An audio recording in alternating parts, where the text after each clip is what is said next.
At our divorce hearing, the woman I loved for 32 years wiped fake tears from her eyes while she stripped me of my house, my retirement savings, and the very car she drove to the courthouse. She smiled a wicked, triumphant little smirk when the judge was not looking, thinking she had left me completely broken and destitute.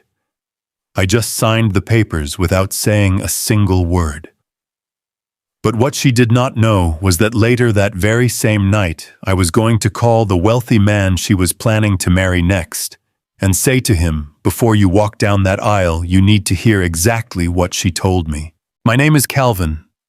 I am 62 years old, and for over 3 decades, I worked my fingers to the bone as a regional logistics director in a quiet, upscale suburb just outside of Atlanta, Georgia. If you know anything about the corporate logistics business, you know it is not a regular 9-to-5 job. It is a grueling, non-stop grind that demands every ounce of your physical and mental energy. You are managing massive warehouses, coordinating complex freight lines, tracking shipments across the entire country, and dealing with major operational crises at 2 in the morning. I am a man who believes in hard work in providing a solid foundation for his family, and in keeping the promises he makes. Every single morning for 30 years, I woke up before the sun even thought about rising. I drank a strong cup of black coffee, kissed my sleeping wife on the forehead, and headed out the door to face the grind. I did it all for one specific reason: to build a kingdom for my wife, Evelyn. Evelyn and I were married for 32 years. 32 long years of what I genuinely believed was a rock-solid, unbreakable partnership. We met back in the early 80s when we were just starting out in life, when we had absolutely nothing but big dreams and empty pockets. Back then, I was just a guy working the loading docks, sweating through my shirts, trying to prove myself in an industry that did not always want to see a black man climb into upper management.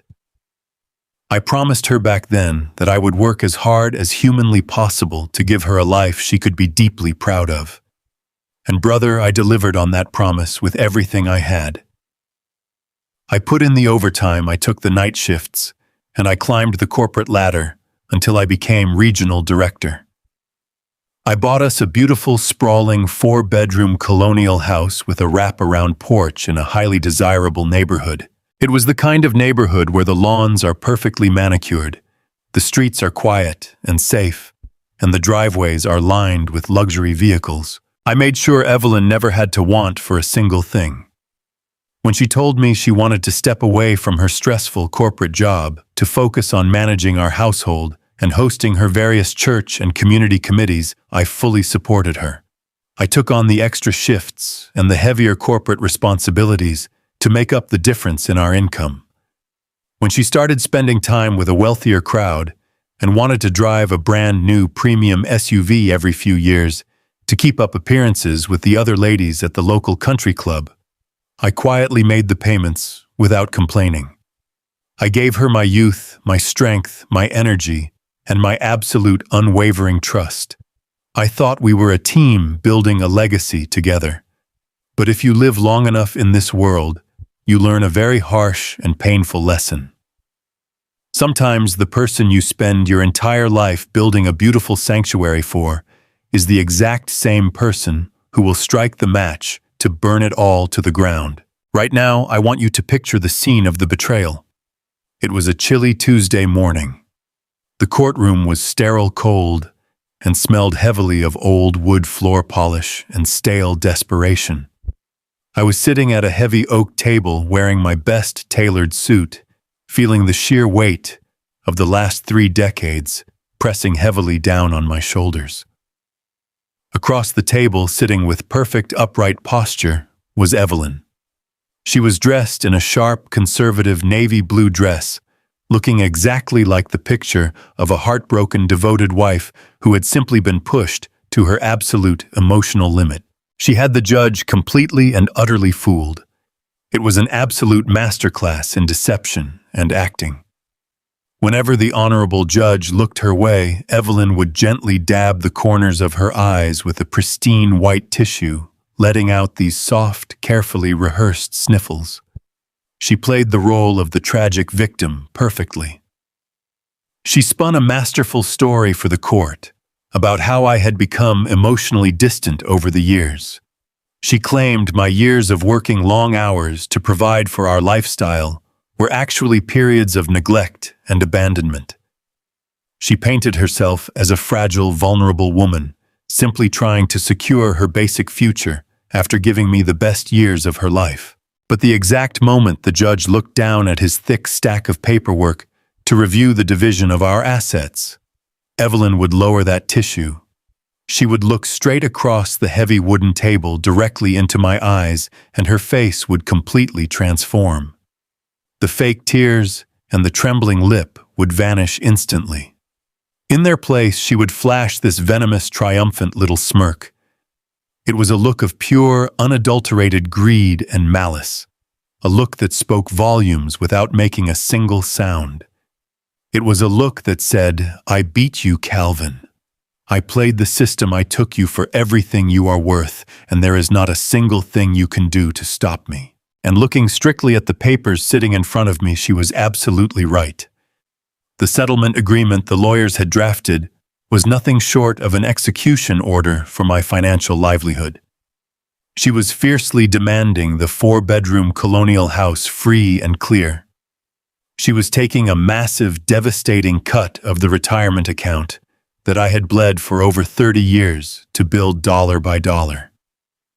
She was keeping the luxury SUV that I had just finished paying off the very month before. She was leaving me with practically nothing but the clothes on my back, a very modest checking account, and my beat-up old pickup truck. My lawyer, a sharp, aggressive guy who had seen every trick in the book in family court, was practically vibrating with frustration next to me. He kept leaning over and whispering fiercely in my ear, telling me that we could fight this tooth and nail. He insisted we could drag this out in court for months, force a fair, equitable split of the property, and completely expose her unreasonable demands to the judge. He could not understand why a man who had worked his entire life to build his wealth was just sitting there quiet and still ready to let this woman take him to the cleaners without putting up a massive fight. He looked at me like I had lost my mind, giving up my hard-earned kingdom so easily. But I did not argue with the judge. I did not raise my voice in anger. I did not bang my fists on the table or point my finger and call her a liar in front of the court. I took a deep, steady breath, and I simply picked up the heavy black pen the bailiff handed to me. I looked Evelyn right in the eyes one last time across that table. I saw the arrogant, deep satisfaction dancing in her gaze. I pressed the tip of the pen to the thick legal paper, and I signed my name on the dotted line. I signed away the beautiful house I had paid for. I signed away the retirement funds I had sacrificed my health for. I signed away the life I had meticulously built from the ground up. The judge struck his heavy wooden gavel against the sound block, finalizing the divorce and making the settlement official. Evelyn let out a loud, highly theatrical sigh of relief, thanking the judge with a trembling, grateful voice that made my stomach turn. I stood up slowly, buttoned my suit jacket, and walked out of those heavy courtroom doors. I did not look back at her. I walked down the long, echoing marble hallway, took the elevator down to the bustling lobby, and stepped out into the crisp, biting air of the city streets. The contrast between us at that moment could not have been more painfully obvious. I stood on the sidewalk and watched from a distance as Evelyn walked out of the courthouse a few minutes later, surrounded by her supportive friends from the country club who were hugging her and congratulating her. She clicked the unlock button on her key fob, and the headlights of the expensive premium SUV flashed brightly. She climbed into the leather driver's seat and drove away, heading back to the beautiful suburban home that was now legally solely hers. I turned and walked over to the far end of the parking lot, where my old rusty pickup truck was parked. It had a noticeable dent in the rear bumper and well over 200,000 miles on the engine. To anyone watching me walking toward that truck, I looked like the ultimate picture of a defeated man. A husband who had been chewed up, spit out, and left entirely on the side of the road by a woman who had played the legal system perfectly. But as I climbed into the driver's seat of my truck and shut the heavy metal door, I did not feel defeated. I did not feel broken. I reached into the inner breast pocket of my suit jacket, and my fingers closed around a small, cold piece of metal. It was a standard black flash drive, nothing special to look at from the outside. But what was saved on that tiny piece of technology was vastly more powerful than any lawyer, any judge, or any piece of property in that entire courtroom. Evelyn thought she had completely outsmarted me. She thought she had played the game perfectly and left me with absolutely nothing. She truly believed she had just ruined my life and secured her own luxurious, worry-free future.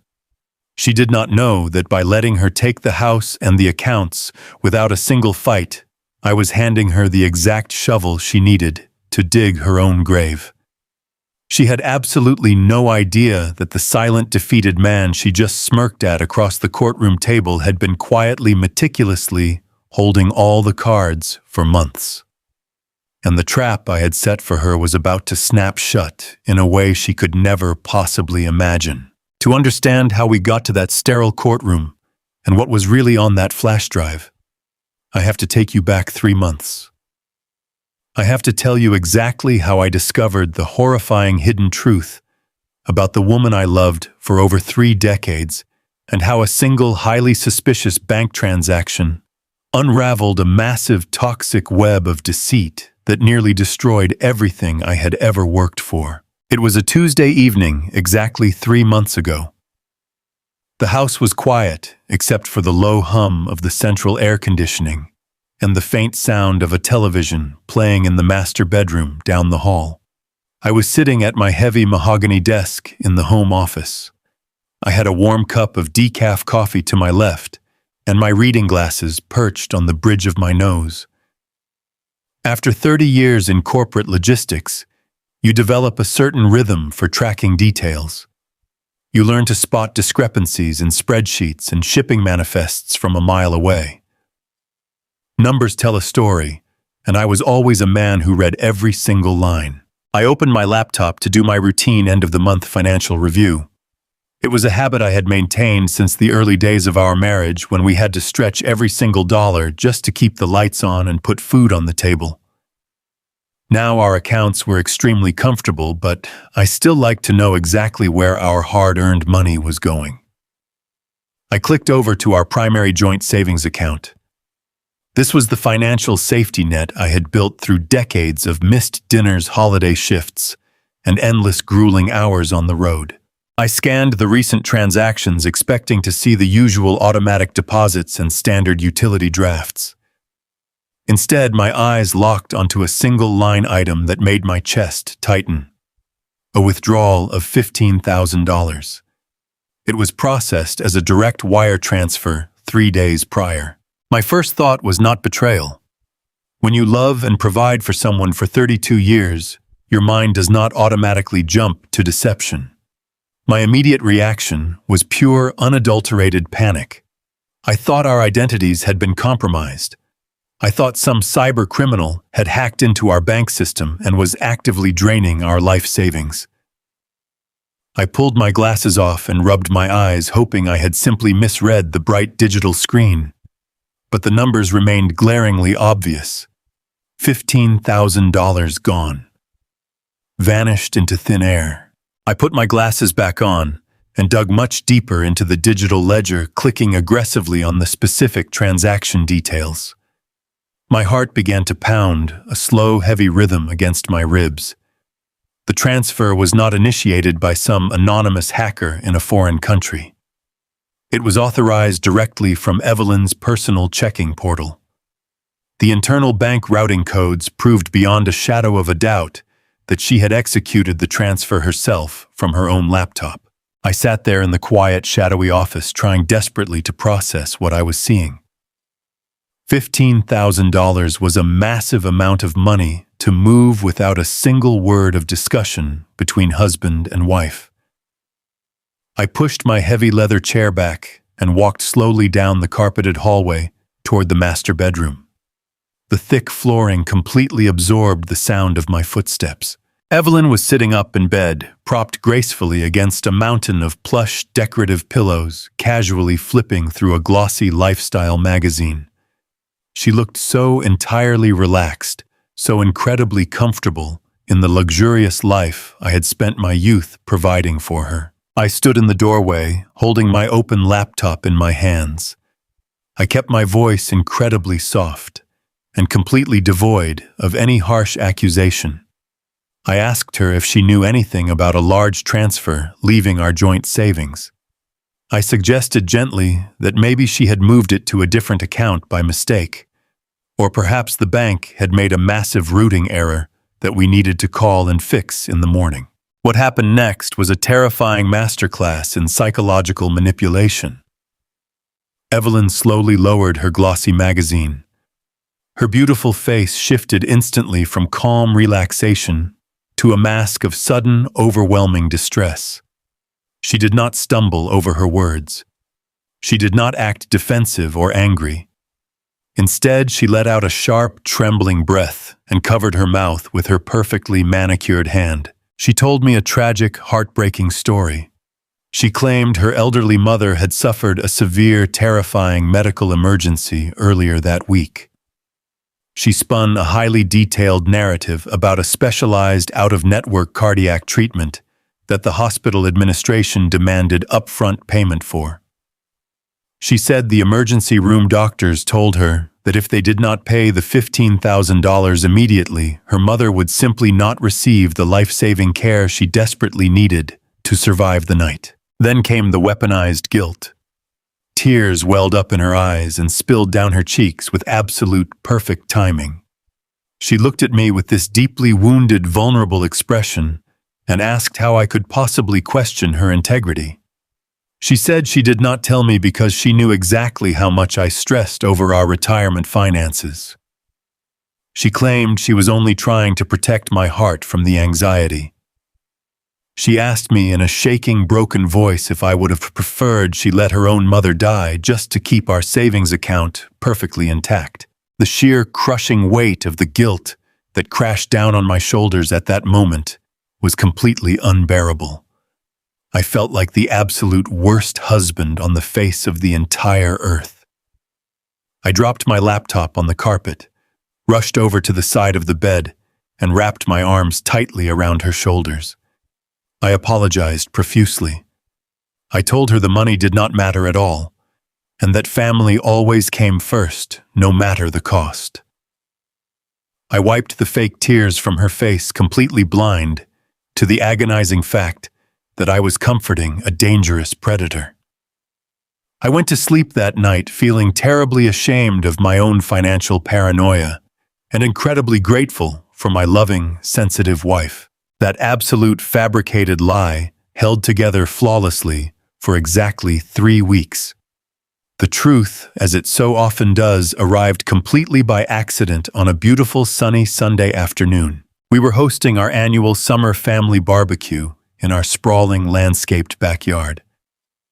The warm summer air was thick with the rich, mouth-watering smell of hickory smoke and slow grilled ribs. Old-school soul music was playing from the patio speakers, blending perfectly with the loud, joyous laughter of our relatives and lifelong church friends. It was a picture-perfect day, a beautiful, loud, vibrant celebration of Black family and community. I was standing by the large brick grill, turning the chicken with my tongs, and feeling deeply grateful for the wonderful, blessed life we had built. Evelyn was inside the house, holding court in the air-conditioned kitchen, pouring sweet tea and laughing loudly with her girlfriends. That is when my sister-in-law Brenda walked over to the patio. Brenda is Evelyn's older sister.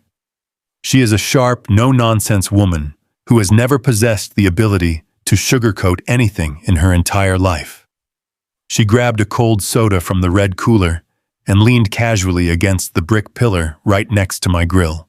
We made some easy small talk about the beautiful weather and the seasoning on the food. Then my mind drifted back to the massive medical crisis Evelyn had described weeks ago. I felt a warm surge of genuine sympathy. I looked at Brenda and softly mentioned how incredibly glad I was that her mother was recovering so well. I told her I was just deeply relieved that Evelyn and I had the ready financial resources to cover those terrifying emergency medical treatments without going into heavy debt. I said I could not imagine the horrible stress of facing a $15,000 hospital bill without a solid safety net to fall back on. Brenda stopped drinking her soda mid-sip. She lowered the aluminum can and looked at me with absolute total confusion written all over her face. She squinted her eyes against the bright afternoon sun and tilted her head. She asked me what on earth I was talking about. She said their mother had gone to the local hospital for a routine simple observation regarding a minor blood pressure spike. There was no cardiac emergency. There was no life-saving specialized treatment. And most importantly, Brenda stated with absolute concrete certainty that Medicare had covered every single dime of the overnight visit. In fact, the hospital administration had recently sent their mother a small refund check for a slightly overpaid copay. Brenda let out a loud, booming laugh, thinking I was making some sort of strange, complicated joke about the modern healthcare system. She patted me firmly on the shoulder, grabbed a heaping plate of potato salad, and walked back toward the lively, vibrant crowd, leaving me standing completely frozen behind the blazing hot grill. The intense heat radiating from the charcoal suddenly felt entirely suffocating. The loud, joyous soul music playing from the outdoor speakers faded into a muted, distant hum inside my head. The world around me seemed to completely stop spinning on its axis. I looked through the large sliding glass doors directly into the kitchen.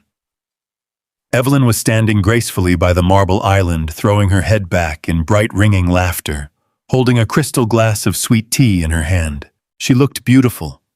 She looked completely at ease. She looked exactly like a complete stranger. The $15,000 did not go to her mother. It did not go to any hospital administration. The tears she cried in our bedroom were entirely meticulously fabricated. The heavy guilt she forced upon my shoulders was a carefully calculated weapon, specifically designed to silence my questions and keep me completely in the dark. I gripped the metal handle of the grill spatula so incredibly hard, my knuckles turned stark white. My heart hammered against my ribs, not with panic, but with a dark, terrifying, absolute clarity. The woman I had deeply loved, fiercely protected, and endlessly provided for over 32 years was hiding a massive, dangerous secret. A dark, sinister shadow had crept silently into my own home, and for the very first time in my life, I realized I was sleeping right next to the enemy. The Sunday barbecue finally ended as the sun dipped below the horizon, casting long, dark shadows across the manicured lawns of our neighborhood. The last of the church folks packed up their leftover ribs and potato salad, hugging Evelyn and thanking us for another beautiful fellowship. I stood by the driveway, waving goodbye with a plastic smile plastered across my face.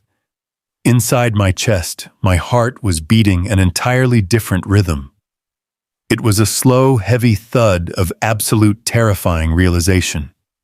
As I gathered the empty soda cans and wiped down the greasy metal grates of the grill, my mind was racing through 32 years of marriage, trying to find the exact moment the foundation had rotted away. I walked into the kitchen and saw my wife humming a soft gospel tune while she loaded the dishwasher. She looked so serene and so untouched by any sense of guilt. A younger, more impulsive man might have slammed his fist on the marble island right then and there. A foolish man would have marched up to her and demanded to know where the $15,000 actually went. But 30 years in corporate logistics teaches you a hard and valuable lesson about dealing with discrepancies. You never confront a liar without holding the irrefutable proof in your own two hands. If I asked her about the money now, she would simply spin another flawless tearjerker of a story. She would pivot and weave and ultimately make me look like a paranoid, controlling villain. I knew I needed cold, hard facts. I needed the undeniable truth. The answer came to me later that night, while I was lying in bed, wide awake, staring at the spinning blades of the ceiling fan. I remembered a purchase I had made nearly a year ago. Evelyn had been complaining about the aggressive drivers in her country club social circles, always cutting her off in the upscale shopping center parking lots. Because I wanted her to feel completely safe, I bought and installed a top-of-the-line dual-facing dashcam for her luxury SUV. It recorded crystal-clear, high-definition video of the road ahead and the cabin inside. More importantly, it had a highly sensitive internal microphone that captured every single sound inside that vehicle and saved it to a massive hidden cache on a micro-secure digital card. I waited until 3 in the morning. I listened to the deep rhythmic breathing of the woman sleeping beside me. For decades, that sound had been my ultimate comfort, my signal that the world was safe and my family was secure. Tonight it just sounded like the steady ticking of a bomb. I slipped out from under the heavy down comforter, placing my bare feet silently on the hardwood floor. I did not turn on a single light. I navigated our home entirely by memory, walking down the dark hallway and stepping quietly into the attached garage. The air out there was chilly and smelled faintly of motor oil and cut grass. I opened the heavy driver's side door of her SUV, wincing at the soft click of the handle. I climbed into the pristine leather seat, reached up behind the rearview mirror, and carefully popped the tiny black memory card out of the camera slot. I crept back into the house and locked myself inside my home office. I plugged my noise-canceling headphones into my laptop, slid the tiny memory card into the adapter, and opened the main storage drive. There were hundreds of audio and video files meticulously categorized by date and timestamp. My hands were shaking so severely I could barely double-click the mouse.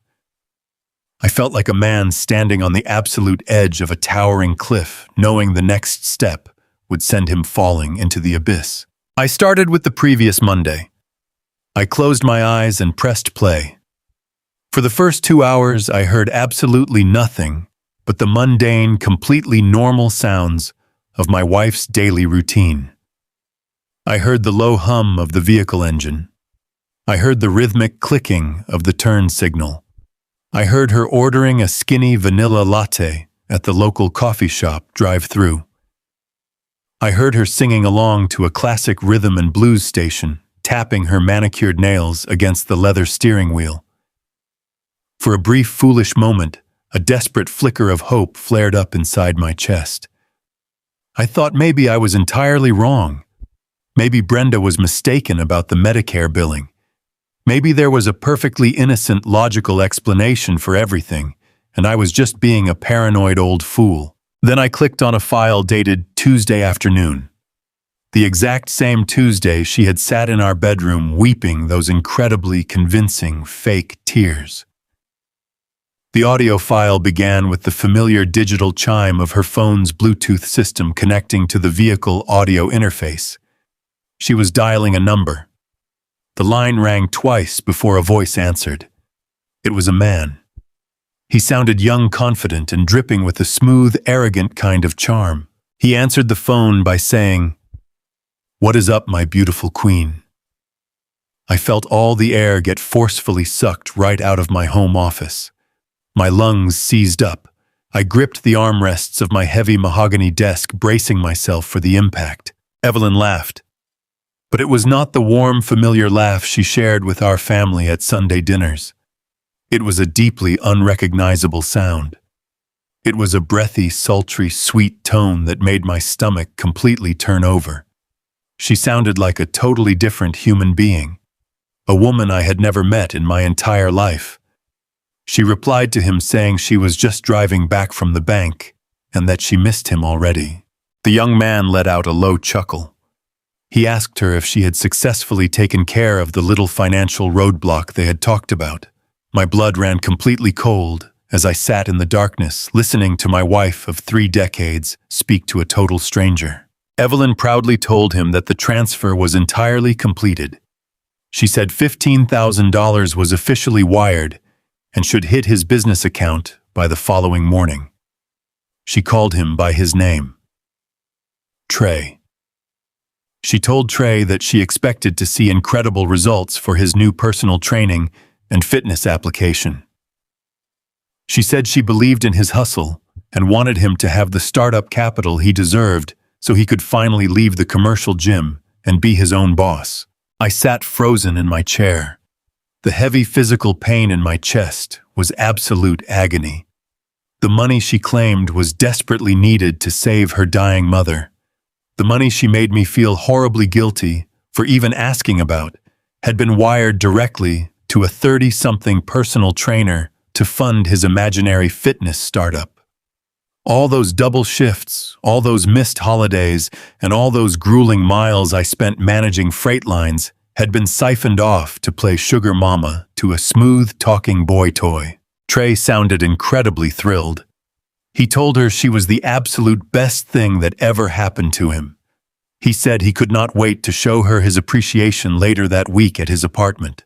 I wanted to rip the headphones off my ears. I wanted to smash the laptop into 1,000 pieces against the hardwood floor. The sheer disrespect was a physical blow to my entire nervous system. But a terrible, morbid curiosity kept my hands frozen in place. I had to know just how deep this toxic poison really went. Trey asked her how she managed to move that kind of heavy cash without her old man noticing. He actually called me her old man. Evelyn let out another one of those sickening, breathy laughs. She told Trey it was the easiest thing in the entire world. She said Calvin is so incredibly predictable you could set a watch by his routine. She spoke my name with such dripping, venomous disdain, it actually made my eyes water. She told her young lover that I was a boring, exhausted old workhorse who was far too obsessed with my logistics schedules and my backyard grill to ever notice what was actually happening right under my own roof. She told Trey I was incredibly gullible. She bragged about how she put on a tiny little crying performance in the bedroom and completely guilt-tripped me into dropping the entire subject. She laughed as she described how I rushed over to comfort her and apologize for being so paranoid about the finances. She said I was completely pathetic and soft. Hearing the woman I had devoted my entire existence to openly mocking my love, my trust, and my loyalty to another man was a level of emotional devastation I cannot possibly describe with mere words. It felt as though someone had reached directly into my chest, gripped my heart, and slowly crushed it into dust. I had spent 32 years treating this woman like an absolute queen, placing her on a pedestal and shielding her from every harsh reality of the world. And she viewed my devotion as nothing more than a convenient, pathetic weakness she could exploit for her own selfish entertainment. I felt the hot, angry tears finally spill over my eyelashes and run down my cheeks. I was a grown man, an experienced executive who had managed hundreds of rough, tough workers, but sitting in that dark room, I wept silently, like a broken child. I cried for the marriage that was entirely a lie. I cried for the genuine love I had completely wasted on a ruthless predator. But as the audio recording continued playing through my headphones, the deep, agonizing sorrow slowly began to harden into something entirely different. The sadness burned away and left behind a cold, hard, terrifying anger. Trey thanked her again for the money, but then his tone shifted. He sounded slightly impatient. He asked her how much longer they had to keep playing this exhausting waiting game. He told her he was getting incredibly tired of sneaking around town and hiding in the shadows just to see her. He asked her when she was finally going to pull the trigger on the big plan they had talked about. I stopped breathing entirely. I leaned closer to the glowing screen, completely captivated by this sudden, sinister shift in the conversation. The $15,000 and the dirty suburban affair were horrifying, but Trey was talking about something much larger. He was talking about a structured, calculated timeline. Evelyn told Trey he needed to be patient. She said rushing the process would absolutely ruin the final payout. She told him that taking my middle-class retirement money was just the necessary stepping stone. She explicitly stated that draining my accounts was simply to build her own independent financial portfolio so she could appear totally self-sufficient for the next phase of the operation. Trey asked her how things were progressing with the target. Evelyn replied in a voice so cold and utterly calculating it sent a violent shiver down my entire spine. She said Roland is completely hooked. She told Trey she had been playing the role of the neglected, abused, lonely housewife at the country club for over 6 months, and Roland was eating it right out of the palm of her hand.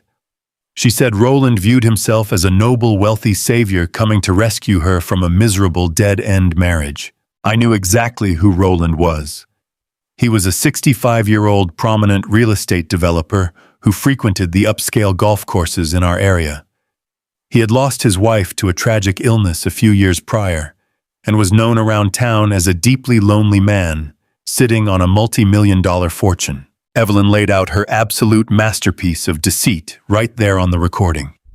She told Trey that within the next few months she was going to initiate a ruthless divorce against me. She planned to play the victim in family court and strip me of the house, the savings, and the cars. She said once she was completely divorced and looking like a financially stable, independent woman, she would manipulate Roland into a fast, lavish marriage without signing any form of prenuptial agreement. She laughed as she told Trey that Roland had a massive, unmonitored estate. Her grandmaster plan was to secure the marriage slowly and quietly, siphon millions of dollars from Roland's vast business accounts, and then ultimately leave the state with Trey to live like absolute royalty. The recording finally ended, and the media player faded into total silence. I slowly pulled the headphones off my ears and set them down on the mahogany desk. My hands had completely stopped shaking. The terrible, agonizing pain of a betrayed husband was entirely gone. In its place was the absolute, crystal-clear focus of a man who suddenly realized he was standing in the middle of a burning building and needed to find a strategic exit. Evelyn was not just a cheating, dissatisfied wife looking for a cheap thrill with a younger man. She was a highly organized, calculating financial predator. She was actively plotting to destroy my entire life, use my hard-earned assets as a springboard, and then move on to completely decimate the life of a wealthy, grieving widower. If I walked into the master bedroom right now and confronted her with the audio, she would absolutely deny it. She would claim she was just role-playing or joking with a friend. She would immediately file for divorce while she was still living under my roof, dragging me through years of agonizing, incredibly expensive litigation and burning through every dime we had in legal fees. I could not fight her with anger. I had to fight her with absolute perfect strategy. I looked down at the small black flash drive resting on my desk. I knew exactly what I had to do. I had to become the very thing she thought I was. I had to play the role of the clueless, exhausted, predictable old man. I had to let her think she was the smartest person in the entire world.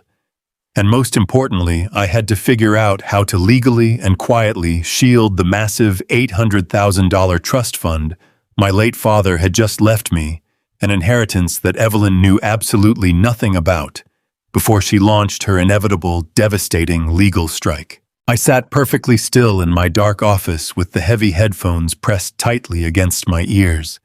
The initial shock of hearing my wife talk to her young personal trainer had already ripped my heart into jagged pieces. I honestly thought the absolute worst part was over. I assumed I was simply dealing with a deeply tragic and common cliché. An older woman having a desperate midlife crisis, secretly funding a younger man for cheap thrills behind her hard-working husband's back. That betrayal alone is more than enough to break a strong man. But as the digital recording continued to play, the conversation shifted, and I realized I had absolutely no idea just how pure evil Evelyn had truly become. Trey was complaining loudly about their timeline.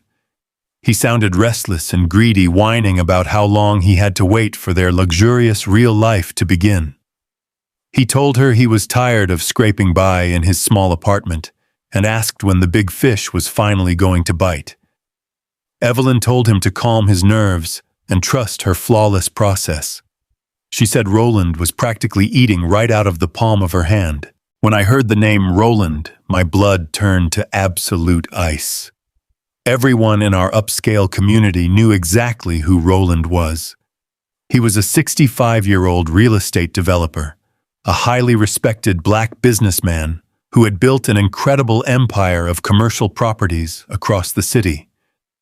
He was also a grieving widower. He had lost his beloved wife to a sudden illness 2 years prior, and he was famously known around our exclusive country club and our large church congregation as a profoundly lonely man sitting on a multi-million-dollar estate. Evelyn told Trey that Roland viewed himself as a noble savior. She said older wealthy men with a hero complex are the easiest targets in the world if you know exactly which emotional strings to pull. I listened in pure, unadulterated horror as my wife casually explained how she had been intentionally seeking Roland out at Sunday fellowship hours and charity galas for the past 6 months. The tape kept rolling, and Evelyn laid out a masterpiece of financial deception that was so incredibly calculated, it made my stomach physically churn. She told Trey that she was slowly painting a deeply disturbing picture of our 32-year marriage. She was telling Roland that I was a cold, emotionally abusive tyrant who severely neglected her and aggressively controlled her every move. She was crying fake tears on Roland's expensive tailored suits, playing the exact part of a trapped, desperate housewife who just needed a gentle, strong man to rescue her from her daily misery. Trey asked her why she did not just pack her bags and leave me right then. He asked why they had to keep dragging out this ridiculous, complicated charade. Evelyn laughed that same chilling, breathy laugh and told him he was thinking like an absolute amateur. She explained that Roland's family was highly protective of his vast wealth. His adult children were already deeply suspicious of any woman who came near their grieving father.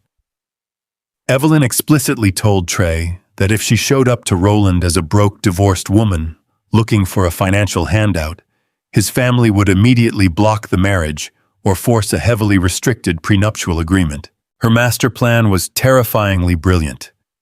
She told Trey she had to divorce me first, but she had to completely clean me out in the process.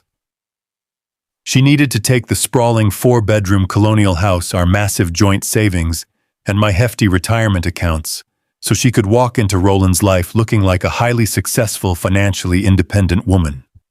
She wanted to appear as an absolute equal, a woman who did not need Roland's money, but simply wanted his heart. She told Trey that once she secured my hard-earned assets, Roland's family would finally drop their guard.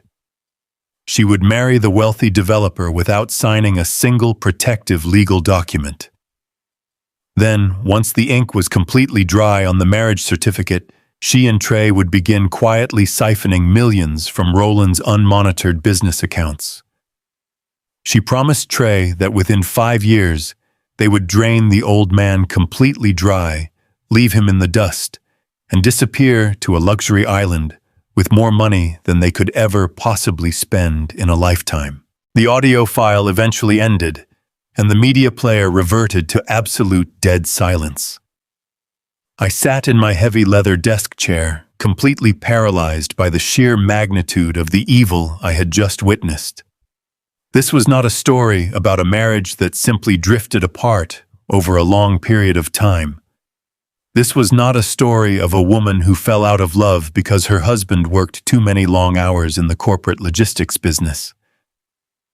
I was listening to the inner workings of a seasoned, ruthless financial predator. I took the headphones off my ears and let them drop onto the desk. My hands felt completely numb.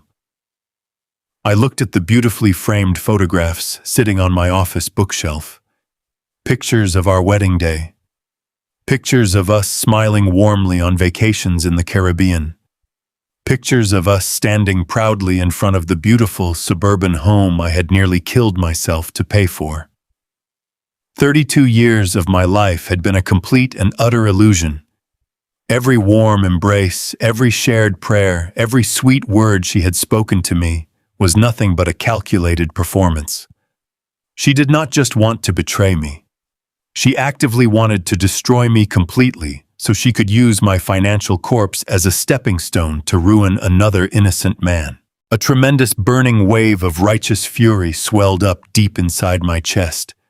My immediate instinct as a proud black man who had fought incredibly hard for everything he owned was to march straight down the hallway, kick the bedroom door wide open, and drag her out of my house. I wanted to scream at the top of my lungs until my voice gave out. I wanted to throw the laptop on the mattress and play the damning recording at maximum volume. I wanted to see the absolute sheer terror on her face when she finally realized her entire sinister plot had been brutally exposed, but I did not move a single muscle. 30 years of managing massive corporate supply chains and putting out logistical fires had completely wired my brain to think logically under extreme pressure. I knew exactly what would happen if I confronted her in a blind fit of rage tonight. Evelyn was incredibly cunning and highly manipulative. She would instantly deny everything. She would claim it was a bad joke, a misunderstanding, or some twisted fantasy roleplay. Even worse, she would immediately speed up her destructive timeline. She would file for divorce the very next morning, claiming I was mentally unstable or physically threatening her.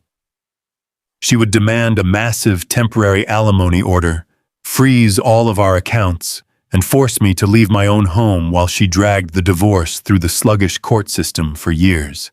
More importantly, confronting her right now would expose my absolute greatest vulnerability. As I sat there in the quiet, shadowy darkness of my office, my mind immediately went to a profound secret that Evelyn knew absolutely nothing about. Just 4 months prior, my father passed away. My dad was a strong, deeply resilient man who ran a highly successful chain of neighborhood barbershops on the south side of the city for over 40 years. He was an old-school gentleman who woke up early, cut hair all day, and saved every single penny he ever made. When he passed, he left behind a massive hidden trust fund exclusively in my name. It was a beautiful legacy inheritance worth well over $800,000. The complex legal paperwork for the trust was still completely tied up in a very slow probate process. Because of the ongoing legal delays, the money had not yet been formally transferred into any of my personal banking accounts. I had decided to keep the inheritance a complete secret from Evelyn until the probate fully cleared, simply because I wanted to surprise her with the amazing news on our upcoming anniversary.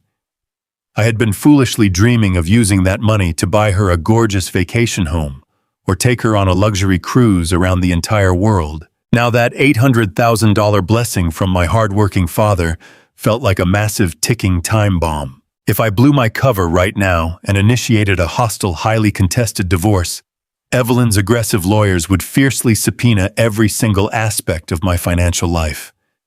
During the invasive discovery phase, they would inevitably uncover the pending probate documents.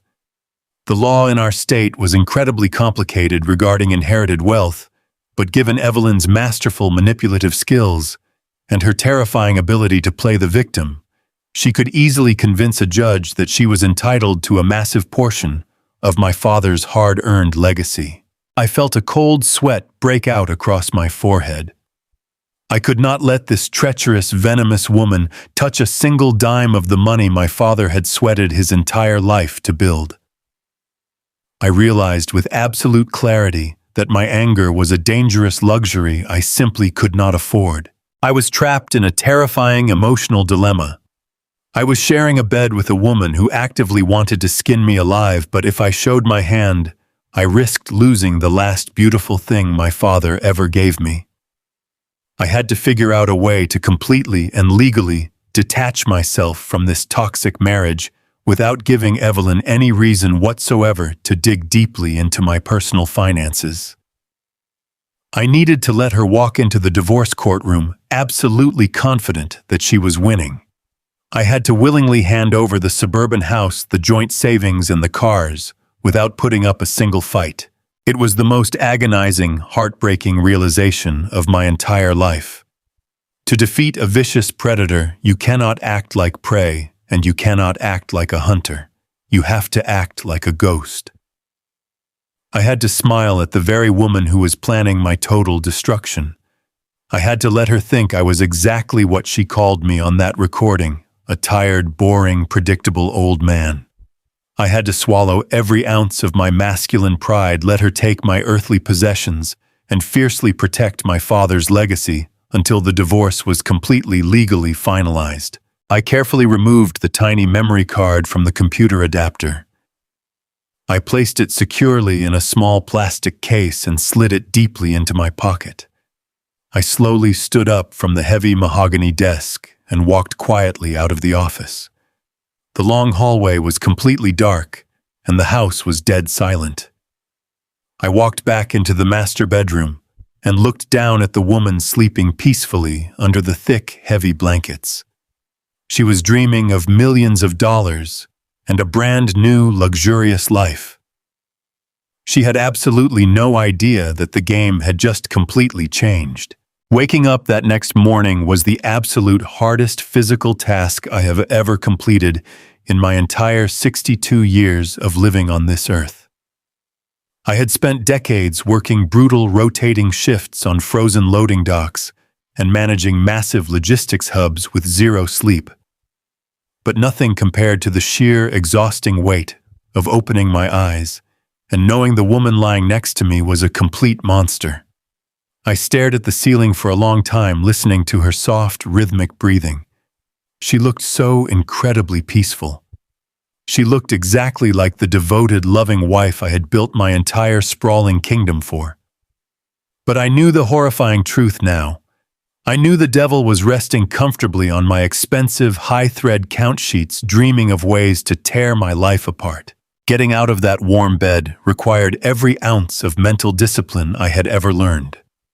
I put on my slippers and walked slowly down the long carpeted hallway to the kitchen to start the coffee pot. The rich, dark smell of French roast filled the morning air, just like it had for thousands of mornings before. A few minutes later, Evelyn walked into the bright kitchen, tying her expensive silk robe around her waist. She gave me a sweet, warm, sleepy smile and gently kissed my cheek. It took the absolute maximum strength of a giant not to flinch and push her away. I had to smile back. I had to pour her coffee into her favorite ceramic mug and ask her how she slept. I had to look her right in the eyes and play the exact part she had laid out for me on that damning dashboard recording. I had to be the tired, clueless, boring old man. The psychological tension of that daily acting game was absolute, pure, unadulterated agony. Every single time she picked up her smartphone to send a quick text message, my stomach would knot up, because I knew she was likely messaging Trey, her young, arrogant personal trainer. Every time she mentioned going to the local country club for a charity committee meeting, my jaw would clench tightly, because I knew she was actively hunting Roland, the wealthy, grieving widower she planned to bleed entirely dry.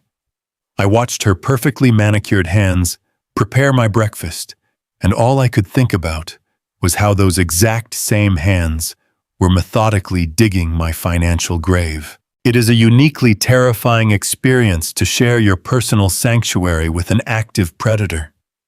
You begin to notice small, sinister things you never saw before. The way her eyes darted to my wallet sitting on the counter. The casual, probing questions she would ask about my pension documents and my logistics retirement accounts. She was actively calculating exactly how much she could strip from me to fund her grand, luxurious illusion. And I had to sit there eating my morning toast, answering her questions with a dull, tired voice, giving her just enough mundane information to make her feel totally and completely in control. I swallowed my masculine pride every single day. I chewed on my burning anger, and I let it sit heavy and cold in my gut. Then the second phase of her sinister plan began to unfold right before my eyes. Evelyn formally initiated the divorce about 3 weeks after I discovered the audio recording. I was sitting on the living room sofa reading a history book when a professional process server knocked loudly on the front door. He handed me a thick, heavy manila envelope. When I broke the seal and opened the legal documents, Evelyn walked slowly down the sweeping wooden staircase. She had already practiced her big emotional performance. She squeezed a few forced tears out of her eyes and told me in a shaking, dramatic voice that she simply could not do this anymore. She said, I had become far too emotionally distant, and that she was slowly dying inside our marriage. She claimed she desperately needed to find herself again before it was too late. I did not argue. I did not raise my voice or throw the heavy divorce papers back in her face. I simply nodded my head, looked at the floor, and told her I completely understood.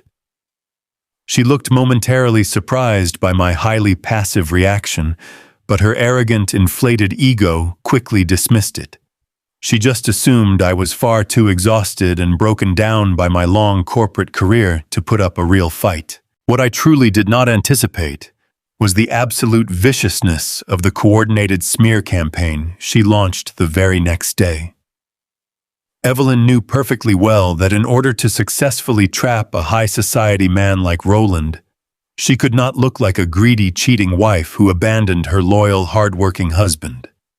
She needed a flawless, tragic victim narrative, so she completely rewrote the entire history of our 32-year marriage. We had been prominent, active members of a large, vibrant church community in our upscale suburb for over 20 years. I had proudly served on the usher board and helped manage the massive church building fund. We had a wide, wonderful circle of affluent Black friends, including doctors, lawyers, and local business owners, who we frequently hosted for Sunday dinners and holiday barbecue parties. Evelyn systematically went to every single one of those people and completely poisoned the well. She invited the senior pastor's wife and the influential church ladies out for incredibly expensive lunches and wept tragically over her salads. She told them I was a severe financial abuser who aggressively controlled every single penny she spent. She claimed my long, grueling hours at the regional logistics firm were actually an intentional excuse to neglect her and emotionally isolate her from the world. She painted a vivid, horrifying picture of a terrified, lonely woman living in a beautiful suburban house that actually felt like a maximum security prison. The social fallout was immediate and utterly devastating. People I had known and deeply trusted for 2 decades suddenly stopped returning my phone calls. Men I had played weekend golf with and invited into my home for Sunday football games began to look the other way when I walked into the local hardware store. I remember attending a Wednesday evening church service, hoping to find some quiet spiritual comfort in the sanctuary. When I walked through the heavy wooden double doors, the silence in the room was loud enough to completely burst my eardrums. Deacon Miller, a man I had personally helped secure a massive commercial business loan 10 years prior, stood by the main entrance handing out programs. I reached out to shake his hand, and he completely ignored my gesture. He looked at me with deep, utter disgust and told me in a harsh whisper that a real man honors and cherishes his wife instead of treating her like a financial hostage. He turned his back on me and walked away. I sat completely alone in the back pew while the choir sang beautifully, feeling like an absolute outcast in the very community I had poured my heart and soul into building. Evelyn had played her hand masterfully. She successfully weaponized our entire social circle against me, ensuring that when the divorce was finally finalized, no one in town would question why she took the lion's share of the assets. They would all cheer for her victory. They would view her as a brave, strong survivor, escaping a cruel, relentless tyrant. She was paving a smooth, golden road directly to Roland's massive country club estate, and she was violently using my good reputation as the asphalt. The absolute worst part of the vicious smear campaign was the sheer staggering injustice of it all. I had given this woman my entire youth. I had sacrificed my physical health, missing thousands of precious hours of sleep and driving hundreds of thousands of miles just to make sure she could live like absolute royalty without ever having to worry about a single bill. And now I was being paraded through our beautiful town as a heartless monster. The intense urge to explode was a constant burning fire deep inside my chest. Every single time a former close friend gave me a dirty, judgmental look, every time a church member whispered behind my back, I wanted to scream until my lungs gave out. I wanted to pull my smartphone out of my pocket, march straight up to the church pulpit, and play that damning dashcam audio over the main sanctuary speakers for the entire congregation to hear. I wanted everyone to hear the sweet, innocent Evelyn laughing maliciously with a young, arrogant personal trainer about draining my accounts and plotting to completely destroy a grieving older widower. I wanted to see the sheer absolute shock on their judgmental faces when they realized they had been comforting a cold-blooded, calculating snake. But I forced myself to hold my tongue. I bit the inside of my cheek until I literally tasted copper, and I remained completely, absolutely silent. I knew that giving in to my temporary emotional anger would be a fatal strategic error. If I exposed the secret recordings right then, the narrative would become incredibly messy and complicated. Evelyn would immediately hire aggressive, high-priced legal counsel. She would drag me into a bitter, highly publicized courtroom brawl that would last for years. And during that vicious, invasive legal discovery process, her lawyers would inevitably stumble upon the massive $800,000 trust fund my late father had recently left me. My father had worked his hands to the bone running a barbershop to build that legacy. And the inheritance was still quietly moving through the slow, complex probate system. A hungry, ruthless divorce lawyer would find it and legally freeze it in a heartbeat. I absolutely refused to let Evelyn's greedy, manicured hands touch a single cent of my hard-working father's legacy, so I completely swallowed my pride. I actively embraced the painful, heavy social isolation. I let the church folks whisper their harsh judgments and the country club ladies gossip over their expensive wines. I let Evelyn pack her expensive designer clothes and move out of the master bedroom into the plush guest suite, acting like she was physically afraid to even share the same air as me in the hallways, while she was incredibly busy spinning her toxic, dramatic lies during the day. I was actively securing my ultimate devastating counterattack during the dead of night. Once the house was completely dark and Evelyn was fast asleep in the guest room, I would quietly lock myself inside my home office.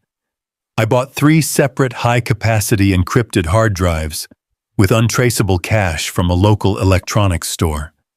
I spent countless hours meticulously backing up the raw audio files from the dashcam memory card. I labeled the digital files by exact date and time, carefully transcribing the most incriminating parts of her conversations with Trey into a hidden, secure document. I made absolutely sure the audio was crisp and clear, using a software program to enhance the volume so there could be no mistaking her voice or her highly sinister intentions. I was incredibly methodical and overly cautious. I knew modern technology could fail unexpectedly, so I created a foolproof physical backup system to protect the evidence. I placed one encrypted hard drive in a small, heavy, fireproof safe I kept hidden deeply under the wooden floorboards in the garage. I took the second drive and locked it inside a secure metal deposit box at a completely different bank across town where Evelyn had absolutely no financial footprint or access. I kept the third drive wrapped tightly in a small waterproof plastic bag hidden deep inside the inner door panel of my beat-up old pickup truck.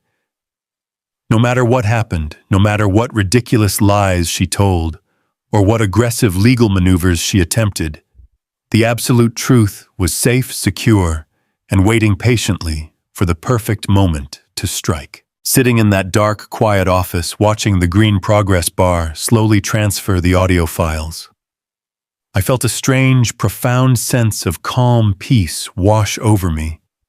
The heavy, agonizing pain of the betrayal was still lingering there, but it had been entirely eclipsed by a cold, calculating patience. Evelyn truly thought I was a broken, defeated old workhorse who had simply given up the fight. She tragically confused my strategic silence for absolute weakness. She did not realize that a man who has spent 30 years navigating the complex, high-pressure world of corporate logistics knows exactly how to manage a long-term complicated operation. You do not win the game by rushing the delivery and acting on sheer emotion. You win by plotting the exact route, anticipating the massive roadblocks, and executing the final plan with flawless, undeniable precision. I let her have her little triumphant moments around the house. I let her win the petty fabricated arguments in the kitchen. I let her parade her fake tears around the wealthy suburban neighborhoods playing the perfect victim. I was simply giving her enough rope to hang herself. My wise father used to tell me that a loud man is usually a scared man, but a quiet man is a man who is already holding the absolute winning hand. Every single time Evelyn looked at me with that subtle, arrogant smirk, I just looked back with tired, empty, exhausted eyes. I let her fully believe she was the ultimate brilliant chess master, moving all the pieces perfectly across the board, while I was just a dumb, helpless pawn. But in reality, the board was already set, and the game was completely, entirely rigged against her. I just had to endure the painful, humiliating process of the divorce mediation. I had to sit in that sterile, cold courtroom and sign my hard-earned assets away without shedding a single tear. I had to let her walk out of those heavy wooden doors feeling like an absolute, untouchable champion. Because the true ultimate victory was not about keeping the big house or the joint savings account. The true victory was protecting my father's beautiful financial legacy and ensuring that Evelyn's final destructive plot would blow up right in her face on the biggest, most public stage possible. The tension burning in my chest was agonizing, but I knew the storm was coming, and I was the exact one controlling the thunder. As I hid the final backup drive and powered down my laptop, I looked out the window at the quiet, peaceful street. Evelyn was fast asleep, dreaming of her stolen millions. Let her dream, because the waking nightmare was just around the corner. The conference room at the downtown legal firm was practically freezing. The heavy, polished mahogany table stretched out between us like a barren battlefield, and the industrial air conditioning blasted down directly on my neck, chilling me to the very bone. Across that massive table sat Evelyn, looking like she had just stepped right out of a high-end luxury fashion magazine. She wore a perfectly tailored beige designer suit that probably cost more than the first car I ever owned. She had deliberately dressed to project the image of a refined, elegant woman who had been tragically wronged by life. Next to her sat her high-priced attorney, a slick, aggressive man named Harrison, who had built a terrifying reputation for ripping hard-working husbands to absolute shreds in family court. My own lawyer was a tough, no-nonsense guy named Marcus. He had handled complex corporate freight contracts for me back during my peak logistics days, and he was sitting firmly beside me, shuffling through a massive stack of heavily marked legal documents. Harrison did not waste a single valuable second warming up the room. He bypassed all common pleasantries and went straight for the jugular. He slid a thick, bound document across the polished wood and began aggressively listing Evelyn's outrageous demands with a cold mechanical precision that made my stomach churn. Harrison boldly claimed that Evelyn had sacrificed her prime earning years to unilaterally support my demanding corporate career and manage our sprawling household. Therefore, he argued she was legally and morally entitled to maintain her exact upscale standard of living. She wanted the massive 4-bedroom colonial house in the suburbs, completely free and clear of my name. She wanted full, exclusive ownership of the luxury SUV I had just finished paying off. She demanded 80% of our liquid joint savings, and she requested a permanent, massive chunk of my logistics retirement pension. I sat perfectly still and watched my wife perform. She dabbed her dry eyes with a pristine white tissue, playing the exhausted, broken victim, while her ruthless lawyer painted me as a controlling financial dictator who had kept her locked in a suburban prison. It was a masterclass in psychological manipulation. My attorney Marcus was practically vibrating with righteous rage in his leather chair. He leaned over and whispered fiercely in my ear that we could absolutely tear her ridiculous arguments apart, piece by piece. He aggressively insisted that we could drag this mediation directly into open court force, a brutal forensic audit of her lavish personal spending, and expose her manipulative social climbing tactics to the judge. He told me to brace myself for a long, brutal legal war because he was completely ready to fight her for every single penny I had ever earned. I slowly looked across the table at the woman I had cherished, provided for, and deeply loved for 32 years. I saw the absolute raw greed flashing brightly in her eyes, right behind those fake theatrical tears. She desperately wanted to provoke me. She wanted me to get furiously angry, to pound my heavy fists on the mahogany table and yell in frustration. If I lost my temper, she could immediately point to my aggressive reaction and prove to the legal mediators that I was the exact volatile monster she claimed I was. But 30 years of managing high-pressure supply chains and diffusing massive operational crises taught me a profoundly valuable lesson. The person who loses their temper loses the entire negotiation. I took a very slow, deep breath and felt the smooth, solid plastic of the flash drive resting safely inside my suit pocket. I turned to my lawyer and placed my hand gently but firmly on his forearm. I looked him dead in the eye and gave him a single shocking instruction. I told him to stop fighting. Marcus stared at me like I had suddenly started speaking a completely foreign language. He blinked rapidly and asked me what on earth I was talking about. I kept my voice incredibly calm and perfectly steady. I told him to accept the terms exactly as they were written. I told him to give her the colonial house, give her the joint savings accounts, and give her the luxury vehicle. Harrison actually stopped talking mid-sentence. The entire conference room went completely, absolutely silent. The only sound was the faint hum of the overhead ventilation system.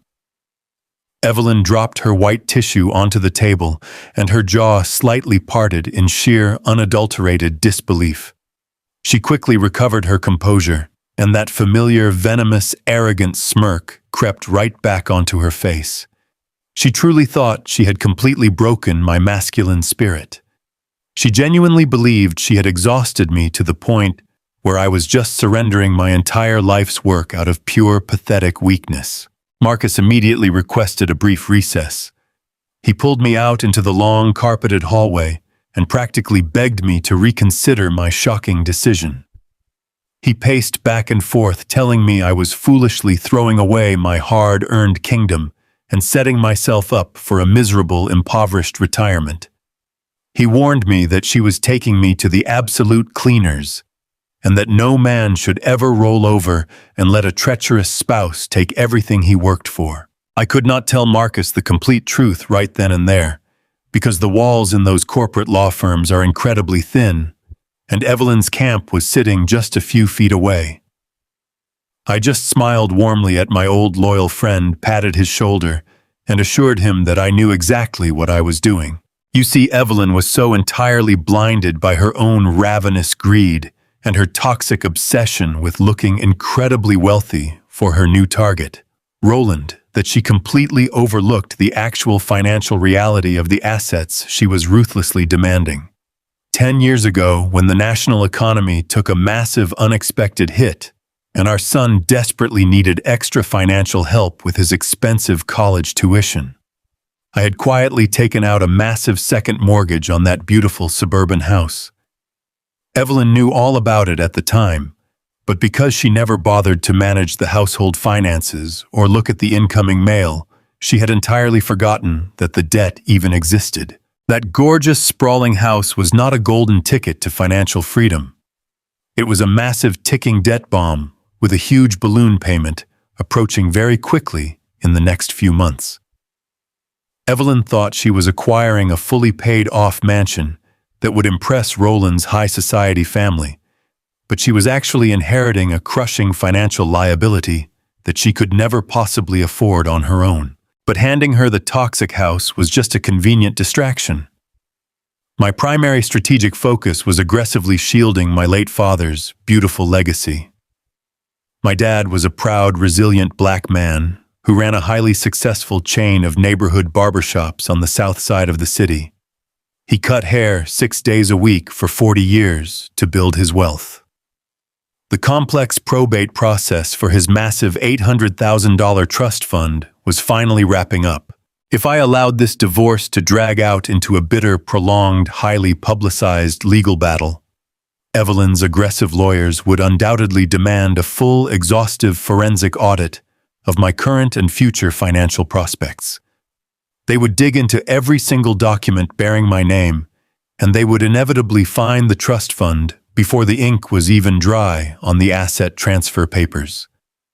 In our state, inherited wealth can become incredibly vulnerable in a highly contested, hostile divorce, especially when a manipulative, cunning spouse claims severe financial abuse and demands massive punitive compensation. By capitulating quickly and willingly, handing her the heavily mortgaged house and the modest joint savings, I was forcefully slamming the legal door shut before she even realized there was a massive treasure chest hidden in the basement. I was tactically sacrificing a few $1,000s in liquid savings and a depreciating vehicle to build an impenetrable iron wall around nearly $1 million in generational wealth. It was without a single doubt the smartest, most profitable logistical maneuver of my entire life. We walked back into the freezing conference room, and I sat down with my back perfectly straight. I signed the heavy stack of mediation agreements without a single moment of hesitation. The divorce was finalized rapidly, smoothly, and entirely on her superficial terms. The presiding judge stamped the official paperwork, effectively dissolving over 3 decades of marriage in less time than it takes to get a standard oil change. Evelyn walked out of that downtown courthouse glowing with absolute radiant triumph. She practically floated down the wide marble steps, rushing directly into the waiting arms of Roland, the wealthy, grieving widower she had aggressively targeted from the country club.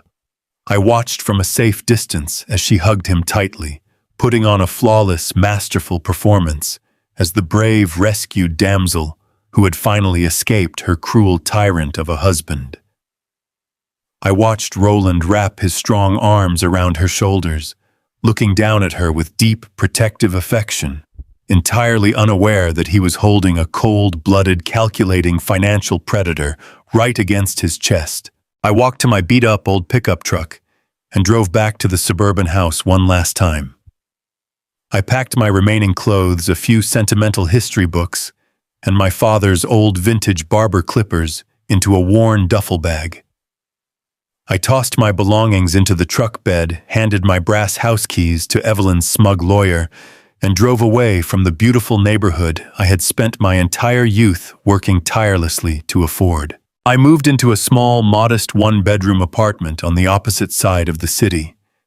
The wooden floors creaked loudly when I walked, and the kitchen was barely large enough to fit a small dining table, but the air inside that tiny space felt incredibly, profoundly clean. I was finally breathing free, untainted air. I was no longer sleeping next to a dangerous enemy. The restrictive legal ties were completely officially severed. My father's incredible financial legacy was absolutely secure, completely hidden, and entirely untouched by her greedy hands.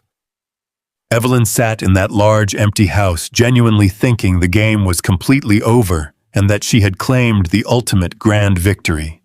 She was busy planning her lavish, fraudulent wedding and spending the savings she had just stolen from me. But she had absolutely no idea that I was not retreating in defeat. I was simply clearing the messy battlefield so I could properly launch the second devastating phase of my master plan.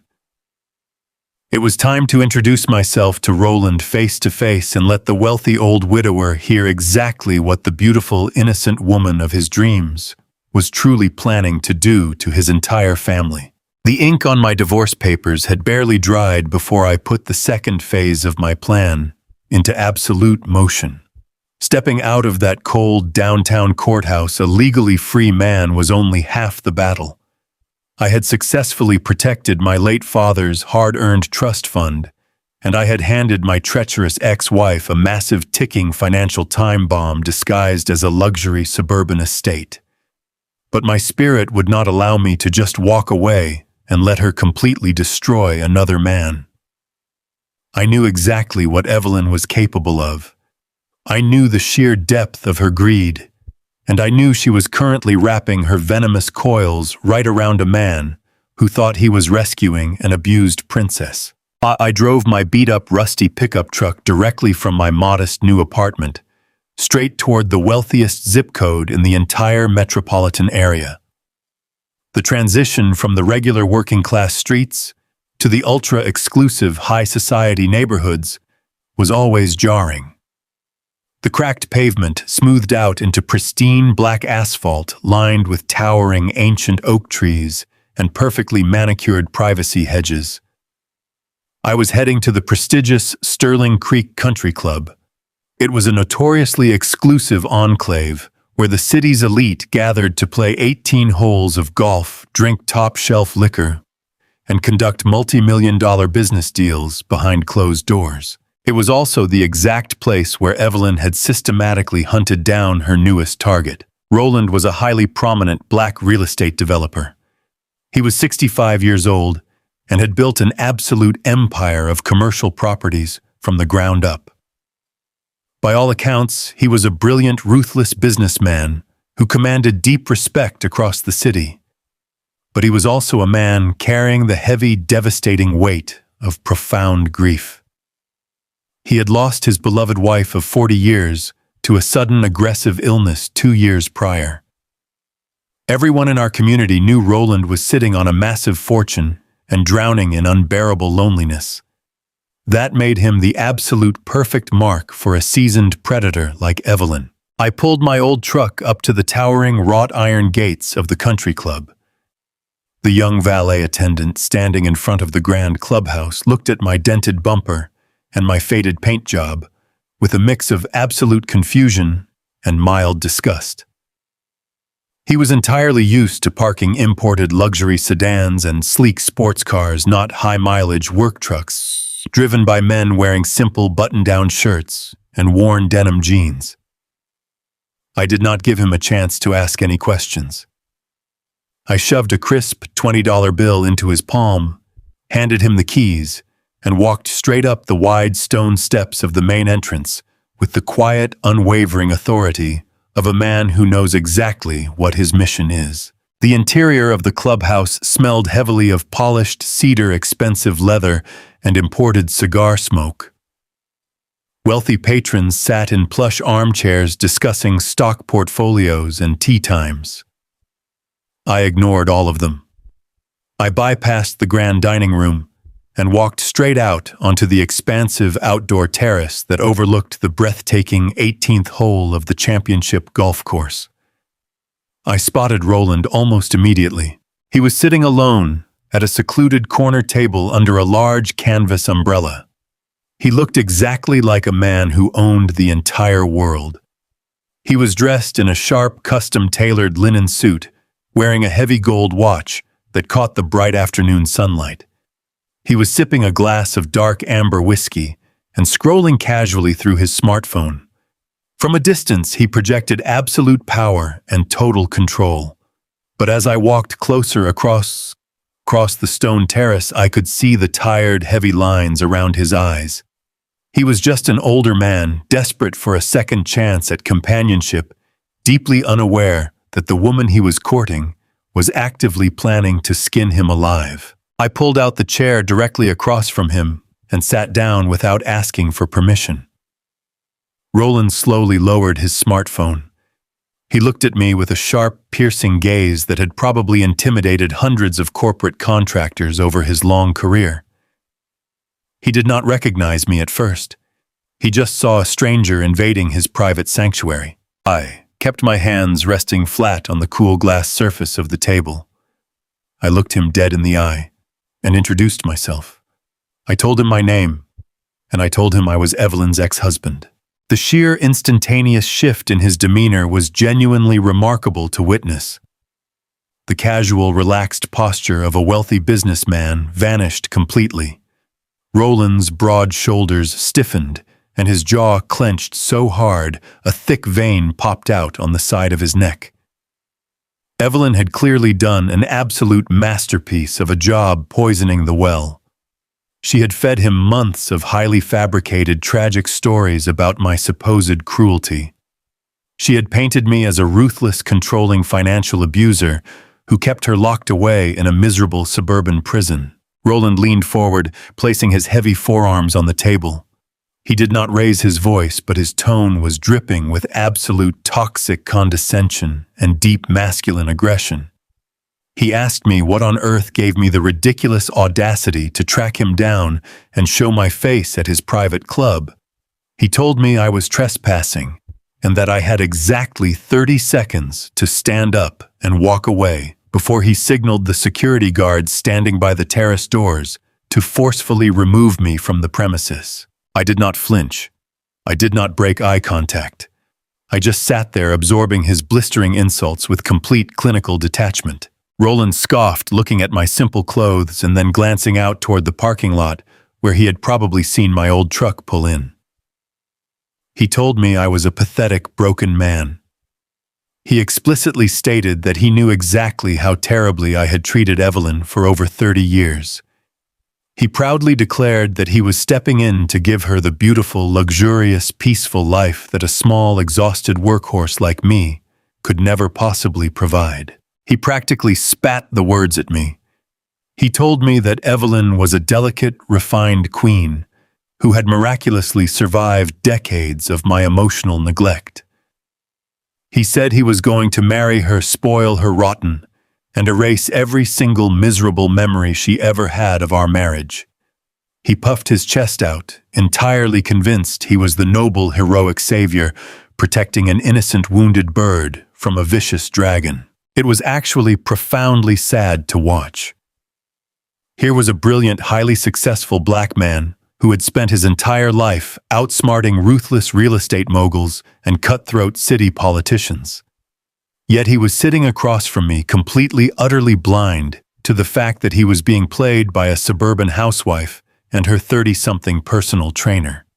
Evelyn had perfectly weaponized his grief, his wealth, and his deep masculine desire to protect. She had completely bypassed his sharp business instincts by appealing directly to his fragile, lonely ego. Roland finished his aggressive tirade by pointing a thick, gold-ringed finger directly at my chest. He told me that the divorce was finalized, that Evelyn belonged to him now, and that if I ever tried to contact her or come near his family again, he would use his massive legal team to completely destroy whatever miserable life I had left. He leaned back in his chair, crossed his arms, and waited for me to cower, apologize, or run away in fear. I felt a brief, fleeting urge to reach across the table and shake some sense into him. I wanted to yell that he was being an absolute fool, but 30 years of managing high-stakes corporate logistics teaches you that angry emotional reactions never yield positive operational results. You cannot convince a stubborn man he is wrong by matching his aggression. You have to completely pull the rug out from under his entire reality. I took a slow, deep breath. I did not raise my voice a single decibel. I looked at Roland with a calm, steady exhaustion that had nothing to do with fear and everything to do with the heavy burden of knowing the absolute truth. I reached into the front pocket of my jacket. Roland's eyes instantly darted down, tracking my movement. His broad chest expanded and he visibly braced himself, likely thinking I was about to pull a weapon or attempt something violently desperate. Instead, I slowly pulled out my smartphone. I unlocked the screen and navigated directly to the secure encrypted folder where I had stored the enhanced audio files from Evelyn's dashcam. I found the exact recording from that fateful Tuesday afternoon. The conversation where my treacherous wife laid out her entire grand master plan to her young lover, Trey. The recording where she openly mocked Roland's grief, laughed at his massive wealth, and explicitly detailed exactly how she was going to marry him without a prenuptial agreement, drain his multi-million-dollar commercial accounts, and flee to a luxury island. I did not press play right away. I held the phone in my right hand, resting it gently on the table between us. I looked at the security guards hovering near the heavy glass doors, then looked back at the powerful, arrogant man sitting across from me. I kept my voice incredibly soft, but packed with undeniable heavy gravity. I told him he was absolutely right about one thing. The divorce was completely finalized, and Evelyn was officially his problem now. I told him I had not driven all the way across the city to fight for a woman who was rotten to her very core. I placed the phone flat on the smooth glass surface of the table. I slowly, deliberately slid it across the table until it rested directly in front of his pristine cocktail glass. I looked Roland dead in the eyes, and I delivered the exact words I had driven across town to say. I told him I do not care about her anymore, Roland. I truly do not give a single damn what she does or who she destroys next. But as a man who knows exactly what it feels like to work his entire life to build a legacy, I simply cannot let you walk blindly into a slaughterhouse. I pointed to the glowing screen of the smartphone. I told him to listen to the audio file. I told him to listen to exactly what his beautiful, fragile, rescued queen was planning to do to his estate and his family. I sat back in my chair, crossed my arms, and told him that after he finished listening to the truth, he could go ahead and call his security guards to throw me out if he still wanted to. Roland stared at the phone sitting in front of him. The arrogant, fiery anger in his eyes flickered and shifted into a profound, cautious hesitation. The heavy silence between us was absolutely deafening, drowning out the distant sounds of the golf carts and the clinking glasses on the terrace. He slowly reached out his hand and pressed the play button on the screen. The crisp digital audio began to play from the small speaker of my smartphone. At first, Roland maintained his rigid defensive posture. He crossed his arms tightly across his tailored linen suit and leaned back with a look of supreme skepticism. He clearly expected to hear some fabricated nonsense or maybe a highly edited, out-of-context argument. But within the very first 10 seconds, that arrogant armor began to crack. Evelyn's voice floated up from the phone. It was completely unmistakable. Every single inflection, every subtle pause, every distinct pronunciation was undeniably hers. But the tone was entirely wrong for the grieving, vulnerable woman Roland thought he knew. She sounded incredibly sharp, predatory, and dripping with a dark, malicious confidence. Then Trey spoke. The young, arrogant personal trainer laughed, asking Evelyn how the long con was progressing. He asked her when the massive payday was going to finally drop, so they could stop hiding in cheap motels and start living the high life. I watched Roland's face closely as the reality of the situation began to wash over him. He was a man who had negotiated cutthroat multi-million-dollar commercial real estate deals. He had stared down ruthless city politicians and aggressive corporate developers without ever breaking a sweat. But sitting on that sunlit terrace, listening to the woman he planned to marry casually dissect his entire life, he looked as though he had been violently physically struck. The recording captured Evelyn laying out her masterful deception in excruciating detail. She bragged to Trey about how easily she had manipulated Roland's grief. She described crying on his shoulder, deliberately bringing up his late wife to manufacture a false sense of deep emotional intimacy. She laughed as she told Trey that Roland was absolutely desperate to feel like a strong, protective savior. Then came the fatal blow, the words that would forever seal her ultimate fate. Evelyn told Trey not to worry about the timeline because Roland was nothing but an old fool with a fat wallet. She explicitly stated her plan to push for a rapid, extravagant wedding, completely avoiding any discussions of a prenuptial agreement. She detailed exactly how she would slowly legally drain his massive commercial business accounts, transfer the funds into untraceable offshore trusts, and then vanish with Trey to a luxury island, leaving Roland completely humiliated and financially crippled. The recording clicked off. The sudden silence that followed was incredibly heavy, pressing down on us like a suffocating blanket. The beautiful, sprawling green golf course in the background, the clinking of crystal glasses from the nearby dining room, the soft summer breeze rustling the canvas umbrella above our table, none of it seemed real anymore. The only reality was the absolute sheer devastation radiating from the man sitting directly across from me. Roland did not move for what felt like an eternity. He stared blankly at the dark screen of my phone resting on the glass table. His large, capable hands were resting flat on his knees, and I could see a slight, visible tremor in his fingers. The confident, powerful real estate mogul had been completely stripped down to a profoundly wounded, grieving widower who realized his deepest vulnerabilities had been viciously weaponized against him. When he finally looked up at me, the hostile, arrogant dismissal was completely gone from his eyes. It was replaced by a hollow, agonizing sorrow that quickly began to harden into a cold, terrifying fury. He took a slow, ragged breath and reached out to pick up his crystal glass of whiskey. He downed the remaining amber liquid in one single swift motion, setting the heavy glass back down onto the table with a sharp, decisive thud. He sat back and looked at me with a completely new expression. He did not see a defeated, exhausted old workhorse anymore.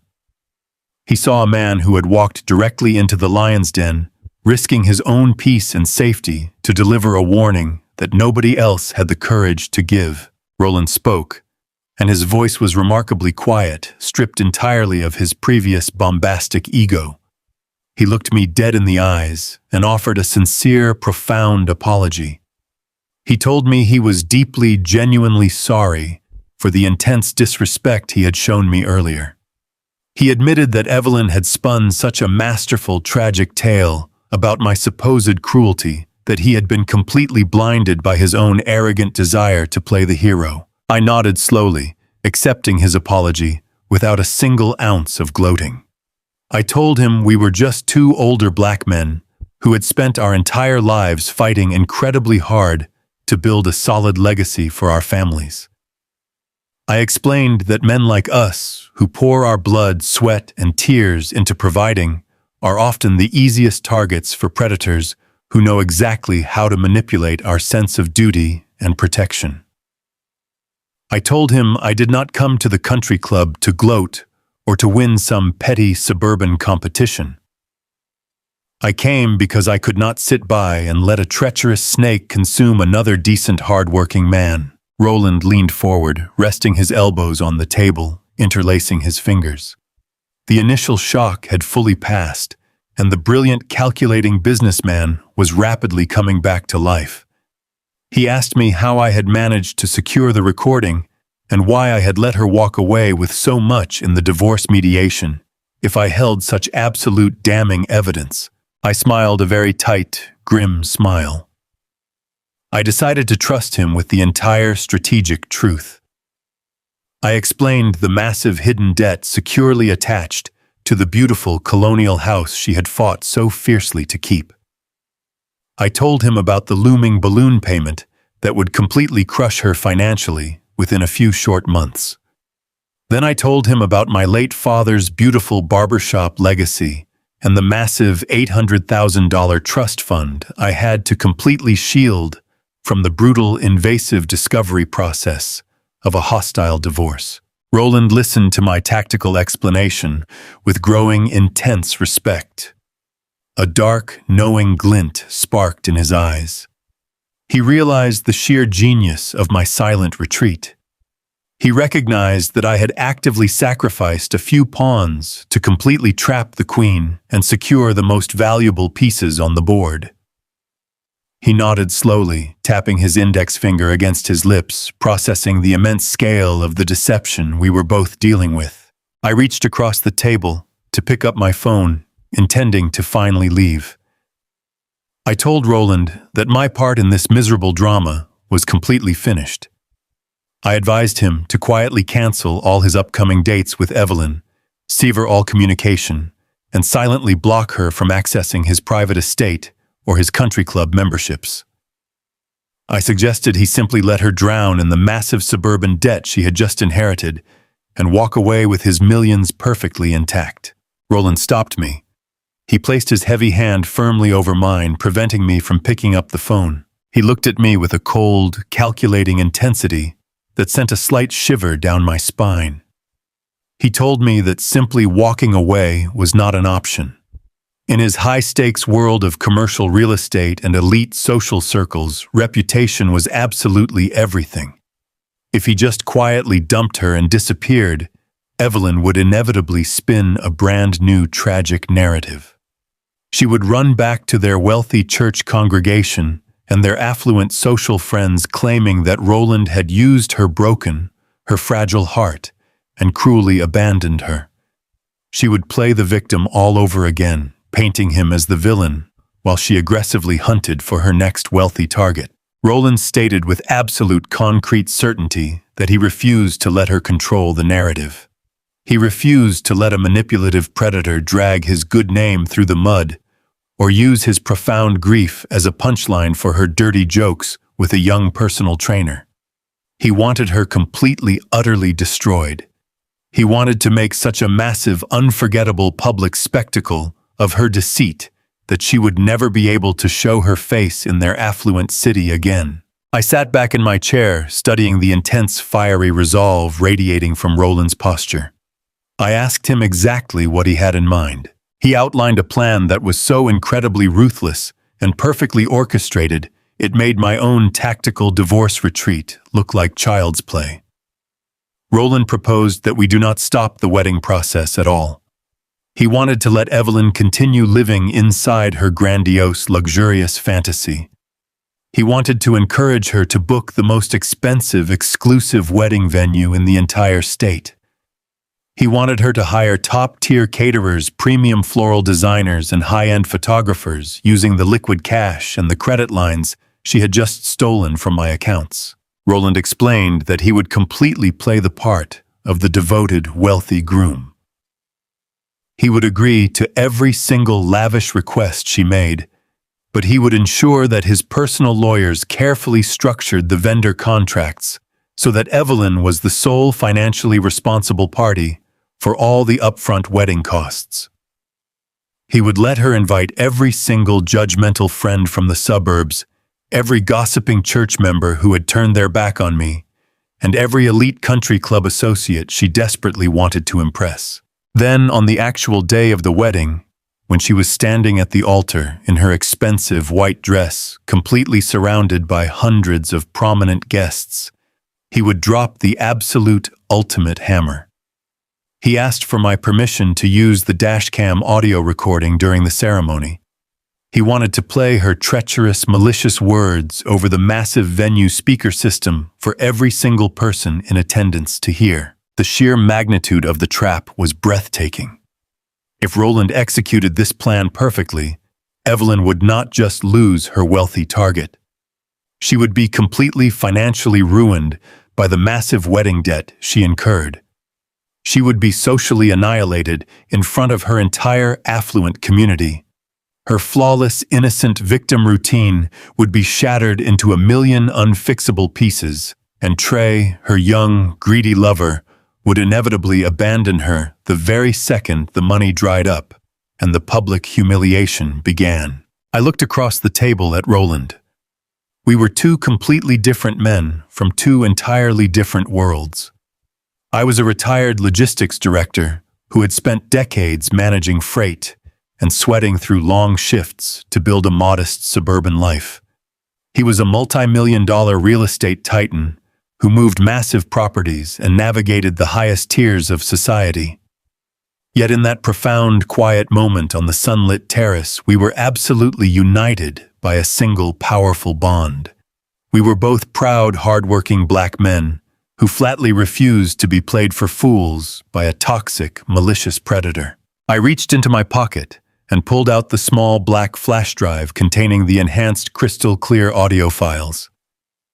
I placed it gently on the glass table and slid it directly across to Roland. I told him the audio was entirely his to use however he saw fit. I told him I would gladly step back into the shadows and let him deliver the final, devastating blow. We shook hands firmly across the table, sealing a quiet, ironclad alliance that Evelyn could never possibly anticipate. I stood up from the patio chair, adjusted my jacket, and walked away from the exclusive country club feeling an incredible, overwhelming sense of peace. The heavy, agonizing burden of betrayal had been completely lifted from my shoulders. The trap was officially perfectly set, and now all we had to do was patiently wait for the ultimate wedding day to arrive. The 4 months following my divorce mediation moved with a deliberate, agonizing slowness. It is a uniquely strange experience to sit alone in a quiet, modest apartment and watch from a distance as a person you spent 3 decades loving actively builds their own spectacular demise.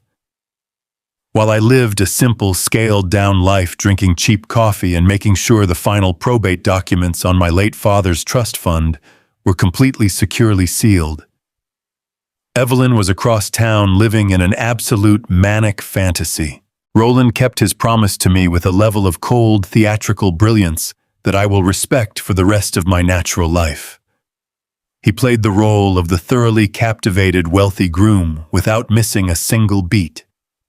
He took Evelyn to the most expensive rooftop restaurants in the city, smiled warmly at her fabricated tragic stories of my supposed cruelty, and agreed to every single extravagant demand she made for their upcoming wedding. He told her she deserved to be treated like an absolute queen and encouraged her to spare no expense. But behind closed doors, Roland's highly paid corporate legal team was working overtime. They drafted the vendor agreements with ruthless precision, ensuring that every single financial contract for the wedding, the venue, the catering, the imported flowers was placed strictly and exclusively in Evelyn's name. Roland was simply the smiling groom. Evelyn was the sole legal guarantor. She fell for it completely. She was so incredibly blinded by her own ravenous greed and her absolute certainty that she was about to gain unrestricted access to Roland's multi-million-dollar real estate empire that she threw all caution to the wind. She immediately drained the entire joint savings account she had mercilessly stripped from me during the divorce. When that cash ran dry, she recklessly started pulling massive cash advances on the credit lines attached to the suburban house she had fought so hard to keep. She had completely forgotten about the massive hidden balloon payment attached to that property, and she was blissfully digging a financial grave so deep she would never possibly climb out. She planned a wedding that easily eclipsed $100,000. She booked the most exclusive historic estate in the metropolitan area, a sprawling, breathtaking mansion with towering marble columns, sweeping grand staircases, and massive crystal chandeliers. She ordered thousands of imported white roses to be draped across every available surface. She hired a premium 12-piece classical string quartet, an extravagant open bar stocked with top-shelf liquor too, and a gourmet catering team prepared to serve a lavish 5-course meal. She even commissioned a custom-tailored imported silk bridal gown that cost more than most people earn in a solid year of hard work. She spared absolutely no expense because she firmly believed she was simply making a temporary down payment on a luxurious lifetime. When the actual wedding day finally arrived, the weather was a crisp, clear, perfectly sunny Saturday afternoon. I was there inside the grand historic estate, but absolutely nobody in the crowd knew it. Roland had quietly arranged for me to have access to a private shadowed viewing balcony on the second floor, completely obscured by heavy velvet curtains.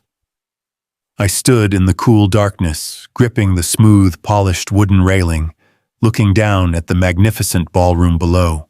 The sheer staggering level of absolute hypocrisy gathering in that room was enough to make my stomach turn. From my hidden vantage point, I watched the guests slowly filter in and take their seats on the plush white velvet chairs. I saw the very same people who had completely turned their backs on me just a few months prior. I saw Deacon Miller from our old church walking down the main aisle in his sharp Sunday suit, smiling broadly and shaking hands. This was the exact same man who had refused to shake my hand in the church sanctuary, looking at me with pure, unadulterated disgust, because he believed every single one of Evelyn's toxic lies about me being a financial abuser. I saw the wealthy gossiping ladies from the country club taking their seats in the front rows, whispering excitedly and dabbing their perfectly made-up eyes. They were all completely, thoroughly convinced they were witnessing a beautiful, triumphant fairy tale. They truly believed they were watching a brave, wounded survivor finally get her perfect, happy ending with a noble, wealthy savior. I stood in the shadows, looking down at their smiling, judgmental faces, and I felt a cold, hard satisfaction, knowing they were all about to be violently woken up from their collective delusion. But the absolute most insulting sight of the entire afternoon was sitting casually in the very back row of the grand ballroom. It was Trey. Evelyn actually had the sheer brazen audacity to invite her young personal trainer to her own wedding. He was sitting there wearing a cheap, flashy suit that was cut a little too tight around his broad shoulders. He had a smug, arrogant grin plastered across his face, holding a printed wedding program and looking around the opulent room like he had just hit the lottery. Evelyn had likely introduced him to the guest list as a supportive friend or a dedicated fitness client. But I knew the absolute truth. He was there to gloat. He was sitting in the back of the room, mentally measuring the drapes, calculating exactly how long it would take before he and Evelyn could start siphoning Roland's wealth and disappear to their imaginary luxury island. Watching that young, arrogant boy sitting there grinning like a predator, waiting for his meal, made my blood boil hot. It solidified every single quiet, tactical choice I had made over the last 4 months. Any lingering shred of pity I might have accidentally felt for the woman I was married to for 32 years evaporated completely into the cold air conditioning of the balcony. She was incredibly ruthless. She was bringing the very man she planned to steal right into the sacred space of her own wedding ceremony. It was a level of sheer, absolute disrespect that demanded a completely biblical level of public destruction. The heavy wooden doors at the front of the ballroom slowly closed, signaling the beginning of the ceremony. The dull roar of the crowd immediately quieted down to a respectful hush. The 12-piece string quartet, situated near the massive arched windows, began to play a beautiful, sweeping classical melody. The rich acoustic music filled the cavernous space, echoing off the marble floors and vibrating through the air. Roland stepped out from a side door and took his place at the altar. He looked absolutely magnificent. He was a proud, powerful black man, standing tall and regal in a perfectly tailored black tuxedo. From the perspective of the oblivious guests sitting in the velvet chairs, he looked like a wealthy, distinguished groom nervously waiting for his beautiful bride. But from my vantage point up in the hidden balcony, I could see the absolute rigid tension in his broad shoulders. I could see the cold, focused intensity in his eyes. He was not a nervous groom. He was an executioner standing patiently over the block, waiting for the final signal. He knew exactly what he was carrying in his jacket pocket, and he knew exactly what was about to happen. The music swelled, lifting into a grand, majestic crescendo. The entire congregation stood up from their seats, turning their heads toward the back of the room. The heavy mahogany doors swung open, and Evelyn made her grand entrance. It was a masterful, sickening, theatrical performance. She was wearing a stunning, brilliantly white silk gown that trailed heavily behind her across the polished marble floor. She wore a delicate sheer veil over her face, holding a massive bouquet of imported white roses. She was actually blushing. She kept her eyes slightly lowered, projecting this incredible aura of shy, innocent vulnerability. She walked down the long aisle with a slow, measured grace, stopping occasionally to nod gently at the church ladies who were weeping openly in the front rows. I watched her glide right past Deacon Miller, who gave her a warm, encouraging smile. I watched her walk right past Trey, who gave her a subtle, knowing smirk. She was completely, utterly in her element. She was the absolute star of her own fabricated movie. She genuinely believed that she had completely outsmarted everyone in the room. She thought she had successfully discarded her boring, exhausted ex-husband. She thought she had effectively secured a multi-million-dollar bank account. She thought she was entirely untouchable. She finally reached the front of the ballroom and stepped up to the ornate floral altar. Roland reached out and took her hands in his. She looked up at him through her sheer white veil, giving him a look of such profound fake devotion it actually made my stomach turn over. She thought she was looking at a gullible, wealthy old fool who had fallen completely into her trap. She had no idea she was looking directly into the eyes of a man who had heard her plotting his absolute ruin. The minister stepped up to the wooden podium.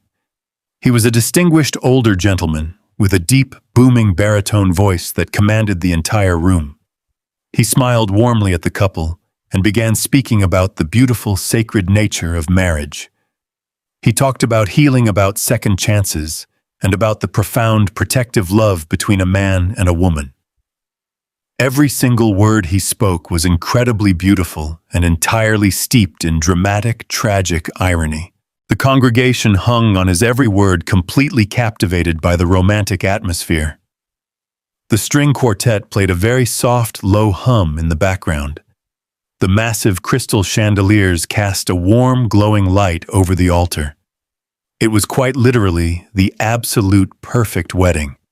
It was everything Evelyn had dreamed of when she wiped out my joint savings account to pay for it. I stood frozen in this dark balcony, gripping the wooden railing so hard my knuckles were turning completely white. My heart was pounding a heavy, frantic rhythm against my ribs.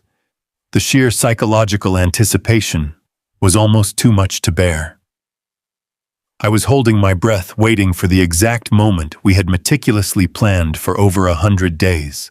The minister paused, taking a slow, deep breath as he prepared to transition into the formal vows. He looked out over the sea of smiling, affluent faces. He looked at the wealthy country club members, the judgmental church congregation, and the arrogant young personal trainer sitting in the back row. Then the minister raised his hands gently and spoke the traditional words that have echoed through countless wedding ceremonies for centuries. His deep voice filled the quiet ballroom. If anyone gathered here today knows of any lawful reason why these two should not be joined in holy matrimony, speak now or forever hold your peace. The deep, booming voice of the minister hung heavily in the warm air of the grand ballroom. Speak now, or forever hold your peace. The words echoed off the towering marble columns and faded into the vaulted ceiling. A profound, absolute silence blanketed the entire room. You could hear the faint rustle of expensive silk and the soft breathing of the hundreds of affluent guests sitting in the velvet chairs. Evelyn stood there at the ornate floral altar, bathed in the glowing light of the massive crystal chandeliers. She had a delicate, sweet smile plastered across her face. She was practically vibrating with quiet triumph, believing she had just successfully crossed the absolute final hurdle. She thought she had completely secured her wealthy future and outsmarted everyone in her life. But Roland did not let the silence linger. He slowly let go of Evelyn's hands. The gentle, loving expression he had been projecting all afternoon completely vanished from his face in a single instant. It was replaced by a look of such incredibly cold, calculating authority that the entire temperature in the room seemed to drop 10 degrees. He stepped smoothly away from his beautiful bride and moved directly toward the wooden podium. He gently touched the minister's arm, signaling him to step aside. The minister looked briefly confused, but respectfully yielded the space to the powerful real estate mogul. Evelyn's sweet smile faltered for a fraction of a second. A tiny flicker of confusion danced across her eyes, but she quickly regained her composure, assuming Roland was simply about to deliver a romantic impromptu speech to declare his undying devotion in front of all their wealthy friends. She adjusted her expensive sheer veil and looked up at him with wide, innocent eyes. Roland gripped the edges of the wooden podium. He looked down at Evelyn with a completely unreadable expression. Then he lifted his head and let his sharp, piercing gaze sweep across the entire congregation. He looked at the gossiping country club ladies sitting in the front rows. He looked at the judgmental church members who had gladly participated in smearing my name. Finally, he looked all the way to the very back of the cavernous ballroom, locking his eyes directly onto Trey, the arrogant young personal trainer who was sitting there waiting for his massive, unearned payday. Roland leaned into the microphone.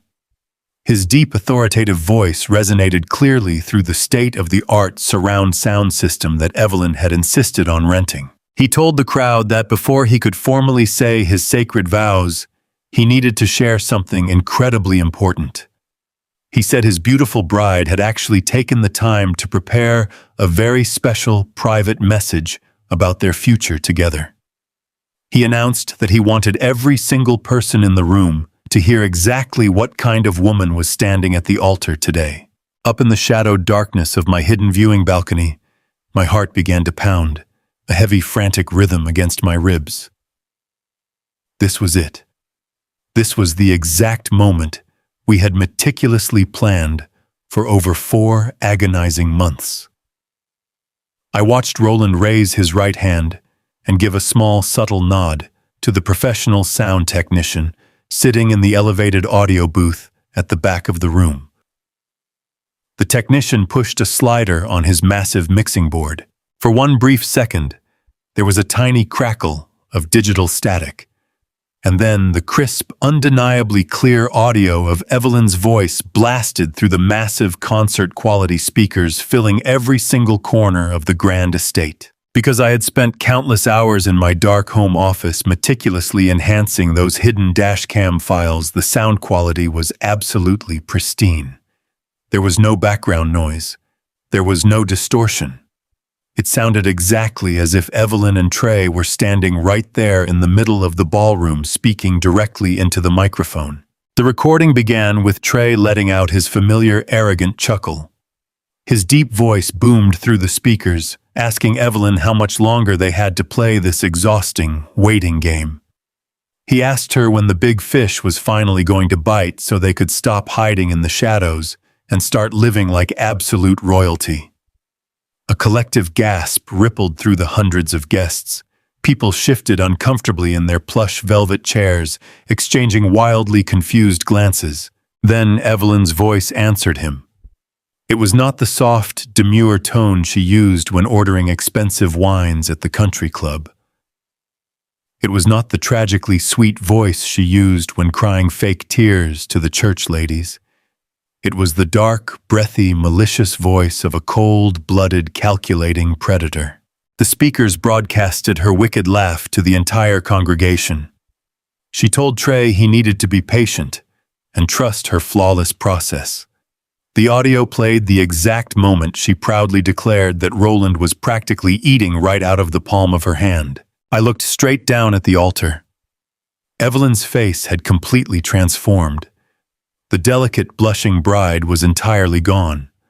All the vibrant color instantly drained from her skin, leaving her looking absolutely ghost white.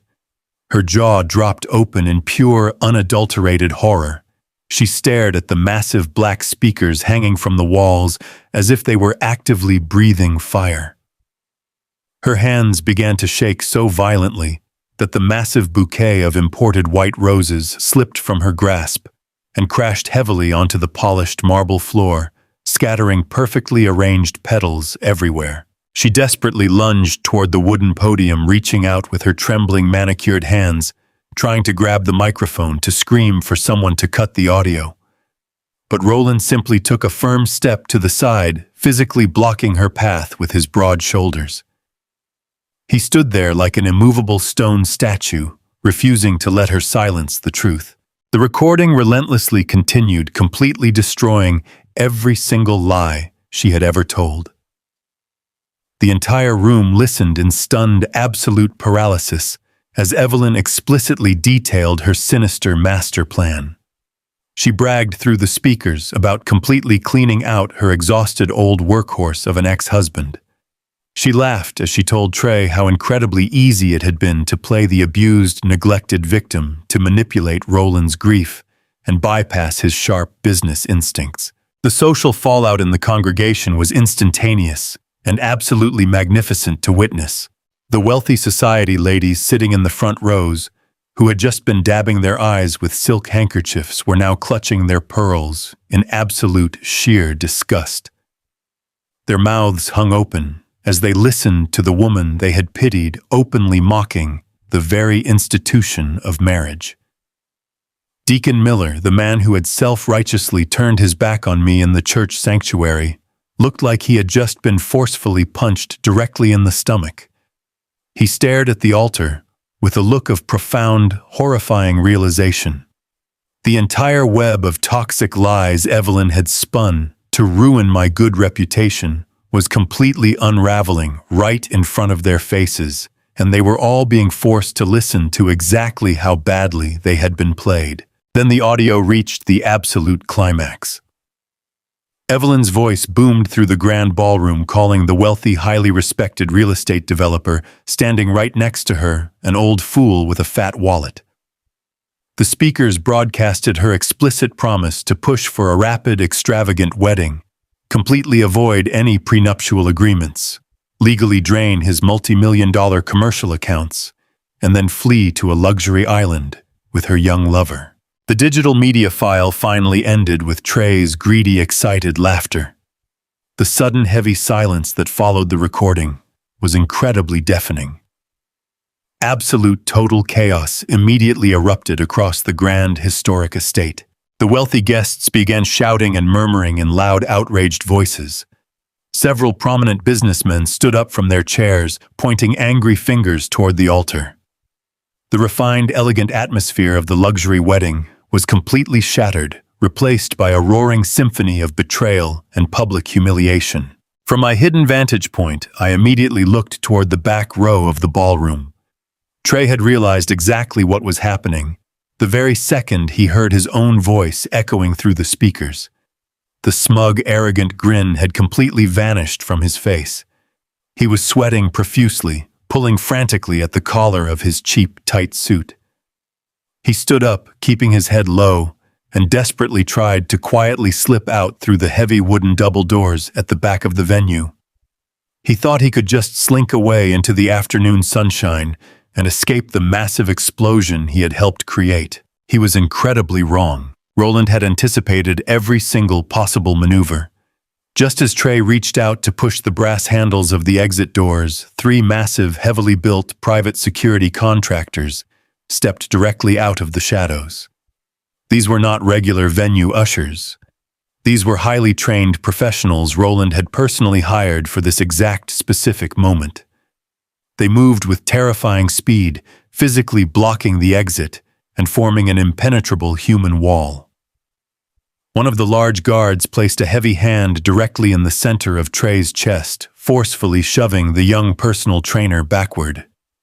Trey stumbled over his own feet and fell hard against a row of empty wooden chairs, completely trapped inside the room, forced to face the wrath of the very people he had plotted to rob.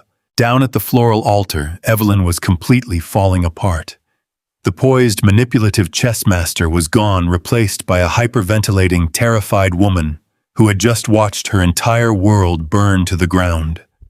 She fell to her knees on the polished marble, grasping desperately at the fabric of Roland's tailored trousers. She sobbed hysterically, choking on her own words, begging him to listen to her. She cried out that the recording was totally fake, that it was a sophisticated lie created by her jealous ex-husband to ruin her beautiful new life. She begged Roland to believe in their love, pleading with him to stop the madness and continue the ceremony. Roland looked down at her with an expression of absolute sub-zero, freezing contempt. There was no anger in his face, no sadness, and no grief. There was only the clinical, disgusted detachment of a man looking at a poisonous insect. He slowly reached into the inner breast pocket of his expensive black tuxedo. He did not pull out a beautifully written vow or a diamond wedding ring. He pulled out a thick, folded piece of heavy stock paper. He looked down at the weeping woman kneeling in the scattered white rose petals, and he finally spoke. His voice was incredibly calm, carrying clearly over the angry shouts of the outraged congregation. He told Evelyn that there would be absolutely no wedding today. He told her she was the most vile, treacherous creature he had ever had the severe misfortune of meeting in his entire 65 years of life. He stated proudly that his estate, his family, and his legacy were completely secure and entirely untouched by her greedy, manipulative hands. Then he slowly unfolded the thick piece of paper. He told her that his high-priced corporate legal team had meticulously structured every single vendor contract for this extravagant event. The historic estate rental, the thousands of imported flowers, the gourmet catering, the open bar, and the classical string quartet. Every single exorbitant, luxurious cost was legally, permanently, and exclusively tied directly to her social security number. He gently dropped the heavy paper. It fluttered slowly through the air and landed right on top of her pristine white silk wedding dress. It was the final itemized bill for the lavish wedding event. The grand total was well over $120,000. Roland looked at her and delivered the final, crushing blow. He told her she was completely financially responsible for the entire massive spectacle. He told her she could take the pathetic scraps she had stolen from her ex-husband to pay for the empty ballroom and the leftover champagne. He said she was walking out of this venue with absolutely nothing but a massive mountain of debt, a ruined reputation, and the profound public humiliation she so richly deserved. Evelyn stared at the itemized bill resting on her lap. Her eyes were completely wide and vacant. She realized in that exact agonizing second that she had not outsmarted anyone. She had been completely, masterfully outplayed. She had given up a solid, comfortable 32-year marriage and a loyal, hard-working husband for an absolute illusion. She had traded her entire life for a massive financial guillotine that had just dropped squarely on her neck. She let out a loud, piercing, guttural scream of pure, total despair, covering her face with her trembling hands. Roland did not stay to watch her cry. He turned his back on the woman he once thought he loved. He stepped down from the floral altar and began walking slowly and proudly up the main center aisle. The angry, shouting crowd instantly fell silent as he approached. The wealthy guests, the country club associates, and the church members instinctively parted like the Red Sea, creating a wide, clear path for the powerful real estate mogul. He walked with his head held incredibly high, projecting absolute dignity and unshakable strength. He walked right past the sobbing guests, right past the terrified, sweating personal trainer, trembling in the back row, and straight out through the heavy mahogany doors into the bright afternoon sunlight. I stood alone in the dark, hidden balcony, watching the beautiful, glorious, absolute destruction unfold below me. The massive, heavy burden of betrayal, the agonizing months of forced silence, the terrible, burning humiliation of being smeared and discarded, all of it completely washed away.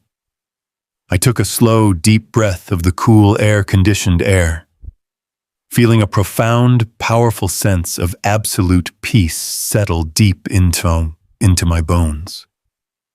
My father's incredible legacy was safely secured. My integrity remained entirely intact, and the monster who had tried to destroy me was currently weeping on a marble floor buried under an inescapable mountain of her own greedy debt. Justice had been completely, flawlessly, and undeniably served. The weeks that followed that spectacular collapse at the historic estate felt like watching the slow changing of the seasons. I did not attend the wedding venue aftermath, but the stories circulated through our city with the speed of a wildfire. You see, when a proud, arrogant person falls from a great height, the impact is never completely silent. The sheer magnitude of Evelyn's public humiliation was absolute and total. She had invited every single judgmental church member and every gossiping country club associate to witness her ultimate triumph.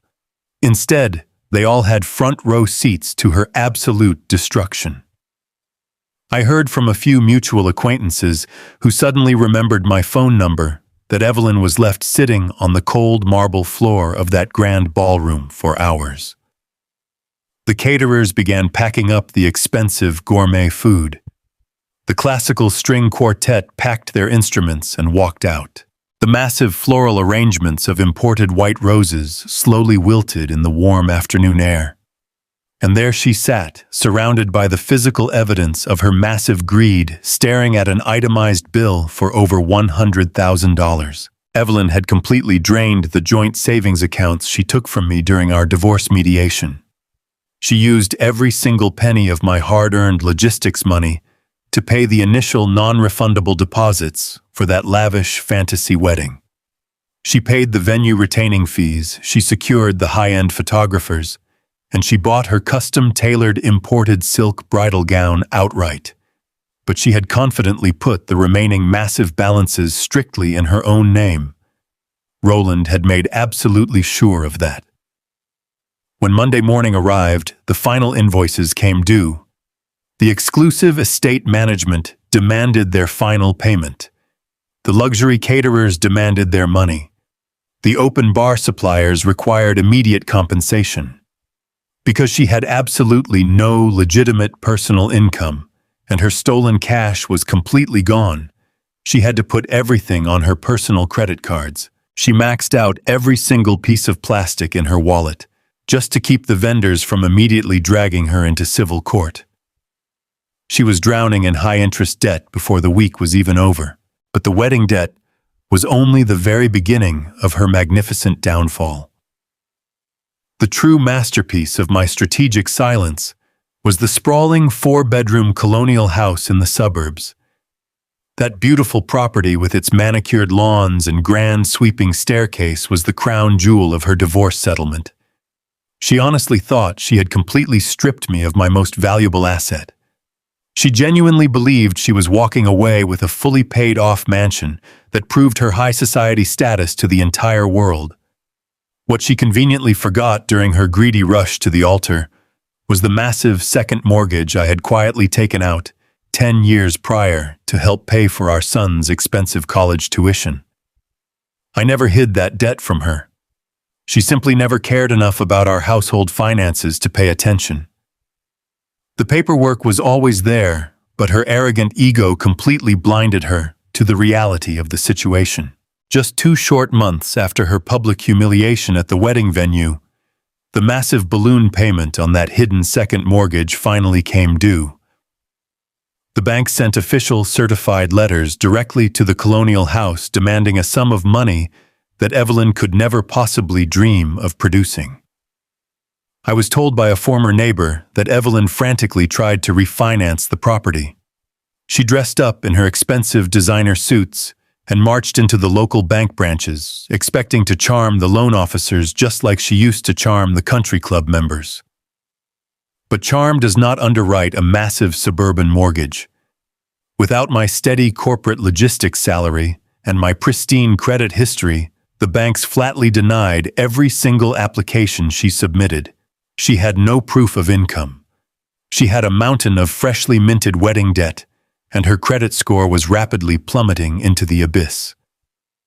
She was trapped inside a beautiful, expensive cage, and the walls were quickly closing in.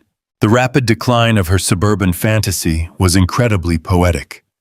Because she could not afford the basic maintenance, the sprawling green lawns she used to boast about began to die and turn brown. The expensive landscaping companies stopped showing up because she stopped paying their monthly invoices. Then the formal foreclosure notices arrived. The bank officially initiated the legal proceedings to seize the property. The very same neighbors who had listened to her toxic lies about me being a cruel financial abuser now watched from behind their curtains as bank representatives pounded on her front door. The illusion of the wealthy independent socialite completely evaporated. She was utterly exposed for exactly what she was. She was a broke, desperate woman who had gambled her entire life on a malicious con and lost absolutely everything in the process. She was eventually forced to pack her designer bags and vacate the property before the sheriff arrived to physically lock the doors. If Evelyn thought her young, handsome personal trainer was going to stand by her side through sickness and in health, she was tragically mistaken. Trey was a predator just like she was. He had only played along with her suburban romance because he smelled a massive multi-million-dollar payday. He was waiting for her to siphon Roland's vast real estate wealth so he could fund his imaginary fitness startup and live a life of total luxury. The very moment he heard that dashcam audio playing over the wedding speakers, he knew the gravy train had permanently derailed. He knew Roland was untouchable, and he knew Evelyn was financially ruined. Trey did not stick around to help her pack her boxes. He did not offer her a place to stay in his small apartment. The second her credit cards started declining, and the bank buyed the foreclosure process, Trey completely vanished. He stopped answering her frantic text messages. He blocked her phone number, and he moved on to find his next gullible target. He left her completely and utterly alone to face the massive wreckage she had built with her own 2 hands. While Evelyn was busy sinking to the absolute bottom of the ocean, I was quietly experiencing the most profound season of blessing in my entire life. The complex legal probate process for my late father's trust fund finally cleared the court system without a single hitch. Because I had successfully shielded my finances by playing the defeated husband during the divorce mediation, Evelyn and her aggressive lawyers never saw a single dime of that money. When the massive $800,000 inheritance was officially transferred into my private accounts, I went to visit my father's grave. I stood there in the quiet, peaceful cemetery, looking down at the simple headstone of the man who had taught me everything I knew about hard work and integrity. My father was a man who cut hair 6 days a week on the south side of the city. He stood on his feet for 40 years, listening to the struggles of his community, sweeping up hair clippings and saving every spare dollar he earned. He built a quiet, powerful legacy of generational wealth through sheer unyielding discipline. I thanked him for his incredible sacrifice, and I promised him that I would protect his legacy for the rest of my natural days. I did not waste my father's hard-earned money on flashy sports cars or ridiculous country club memberships. I used a portion of the trust fund to purchase a beautiful piece of property just outside the city limits. It is a gorgeous single-story brick home sitting on 3 acres of quiet wooded land. There are no gossiping neighbors peering through the curtains. There are no pretentious society ladies judging your every move. There is just the sound of the wind blowing through the old oak trees and the gentle chirping of the crickets in the evening. I had a wide wooden wraparound porch built onto the front of the house. I bought a solid oak rocking chair and placed it right next to the front door. Every single morning I wake up to the sound of the birds singing.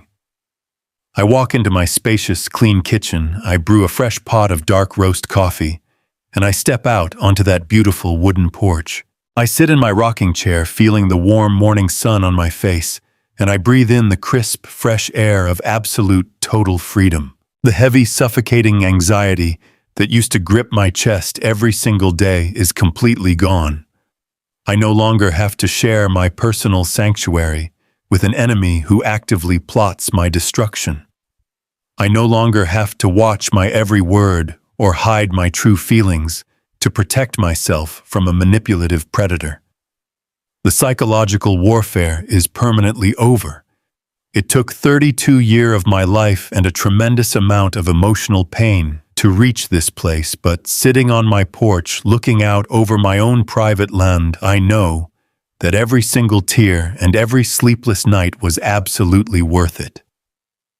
I am 62 years old, and I feel younger, lighter, and more vibrant than I did when I was in my 30s. My health has improved, my blood pressure is perfect, and my spirit is completely healed. The anger that once burned so hot inside my gut, wanting to scream and break things, has completely cooled into a calm, quiet wisdom. People often ask me if I hold on to any lingering hatred toward Evelyn, or the friends who so easily believed her toxic lies and turned their backs on me. The honest truth is that I do not have the energy or the desire to hate any of them. Hate is an incredibly heavy burden to carry, and I refuse to let those people occupy a single square inch of space inside my peaceful mind. The church members and the suburban friends who judged me without ever asking for my side of the story simply revealed their true, shallow character. They were never my real friends to begin with. Losing them was not a tragedy, it was an absolute blessing in disguise. As for Evelyn, she is currently living the exact miserable life she meticulously designed for herself. She is trapped in a prison of debt isolation and profound public shame. I do not need to seek revenge, because the universe has already delivered a punishment far worse than anything I could ever possibly inflict. She has to wake up every single morning and look in the mirror, knowing she threw away a man who genuinely loved her for an illusion that destroyed her. Looking back on the entire ordeal, the long nights hiding the audio files, the agonizing divorce mediation, the intense confrontation with Roland at the country club, I realized the absolute power of self-control. When you are deeply betrayed by someone you trusted, your first instinct is always to react with loud, explosive anger. You want to vindicate yourself immediately. You want to prove to the world that you are right and they are wrong. But true power, real, unshakable masculine strength, comes from the ability to master your own emotions. Sometimes letting someone think they have beaten you is the smartest move you can make. The truth does not need you to yell, it just needs you to be patient. I let Evelyn think she was the smartest person in the room. I let her parade around with her fake tears and her arrogant smirk. I handed her the rope, and I simply waited quietly in the shadows while she tied the knot around her own neck. Patience is the ultimate weapon against a greedy, arrogant soul. I spend my days now reading the history books I always wanted to read, but never had the time for during my corporate logistics career. I take long walks through the woods behind my property, listening to the crunch of leaves beneath my boots. I occasionally drive into the city to grab a plate of good barbecue from my favorite spot on the south side, but I am always eager to return to the quiet sanctuary of my own home. I have reconnected with a few old, genuine friends from my early days, men who knew my character long before the country club memberships and the big suburban house. We sit on my wraparound porch, drink cold iced tea, and talk about life, baseball, and the simple joys of getting older. They know the entire story of what happened with Evelyn and Roland, but we rarely bring it up. It is a closed chapter, a finished book sitting on a dusty shelf. My life is no longer defined by the trauma of betrayal. It is defined by the profound peace of a hard-fought victory and the quiet dignity of a man who protected his father's legacy. I decided to share this deeply personal journey, not to boast about my tactical success, but to offer a beacon of hope to any man out there who is currently walking through the dark valley of betrayal. If you are sitting in your car right now, gripping the steering wheel, feeling like your entire world is falling apart because the person you trusted most has turned against you, I want you to know that the storm will eventually pass. Do not let your anger force you into making foolish, hasty decisions. Keep your head clear, protect your assets, guard your peace, and trust that the truth will always inevitably fight for itself. You can rebuild your life, you can find your sanctuary, and you can breathe free air again. It takes time, it takes incredible discipline, and it takes absolute patience. But the peace waiting for you on the other side is worth every single step of the grueling journey. If this story hit home for you today, please drop a like to support this channel. Make sure you hit subscribe so you do not miss the next life story.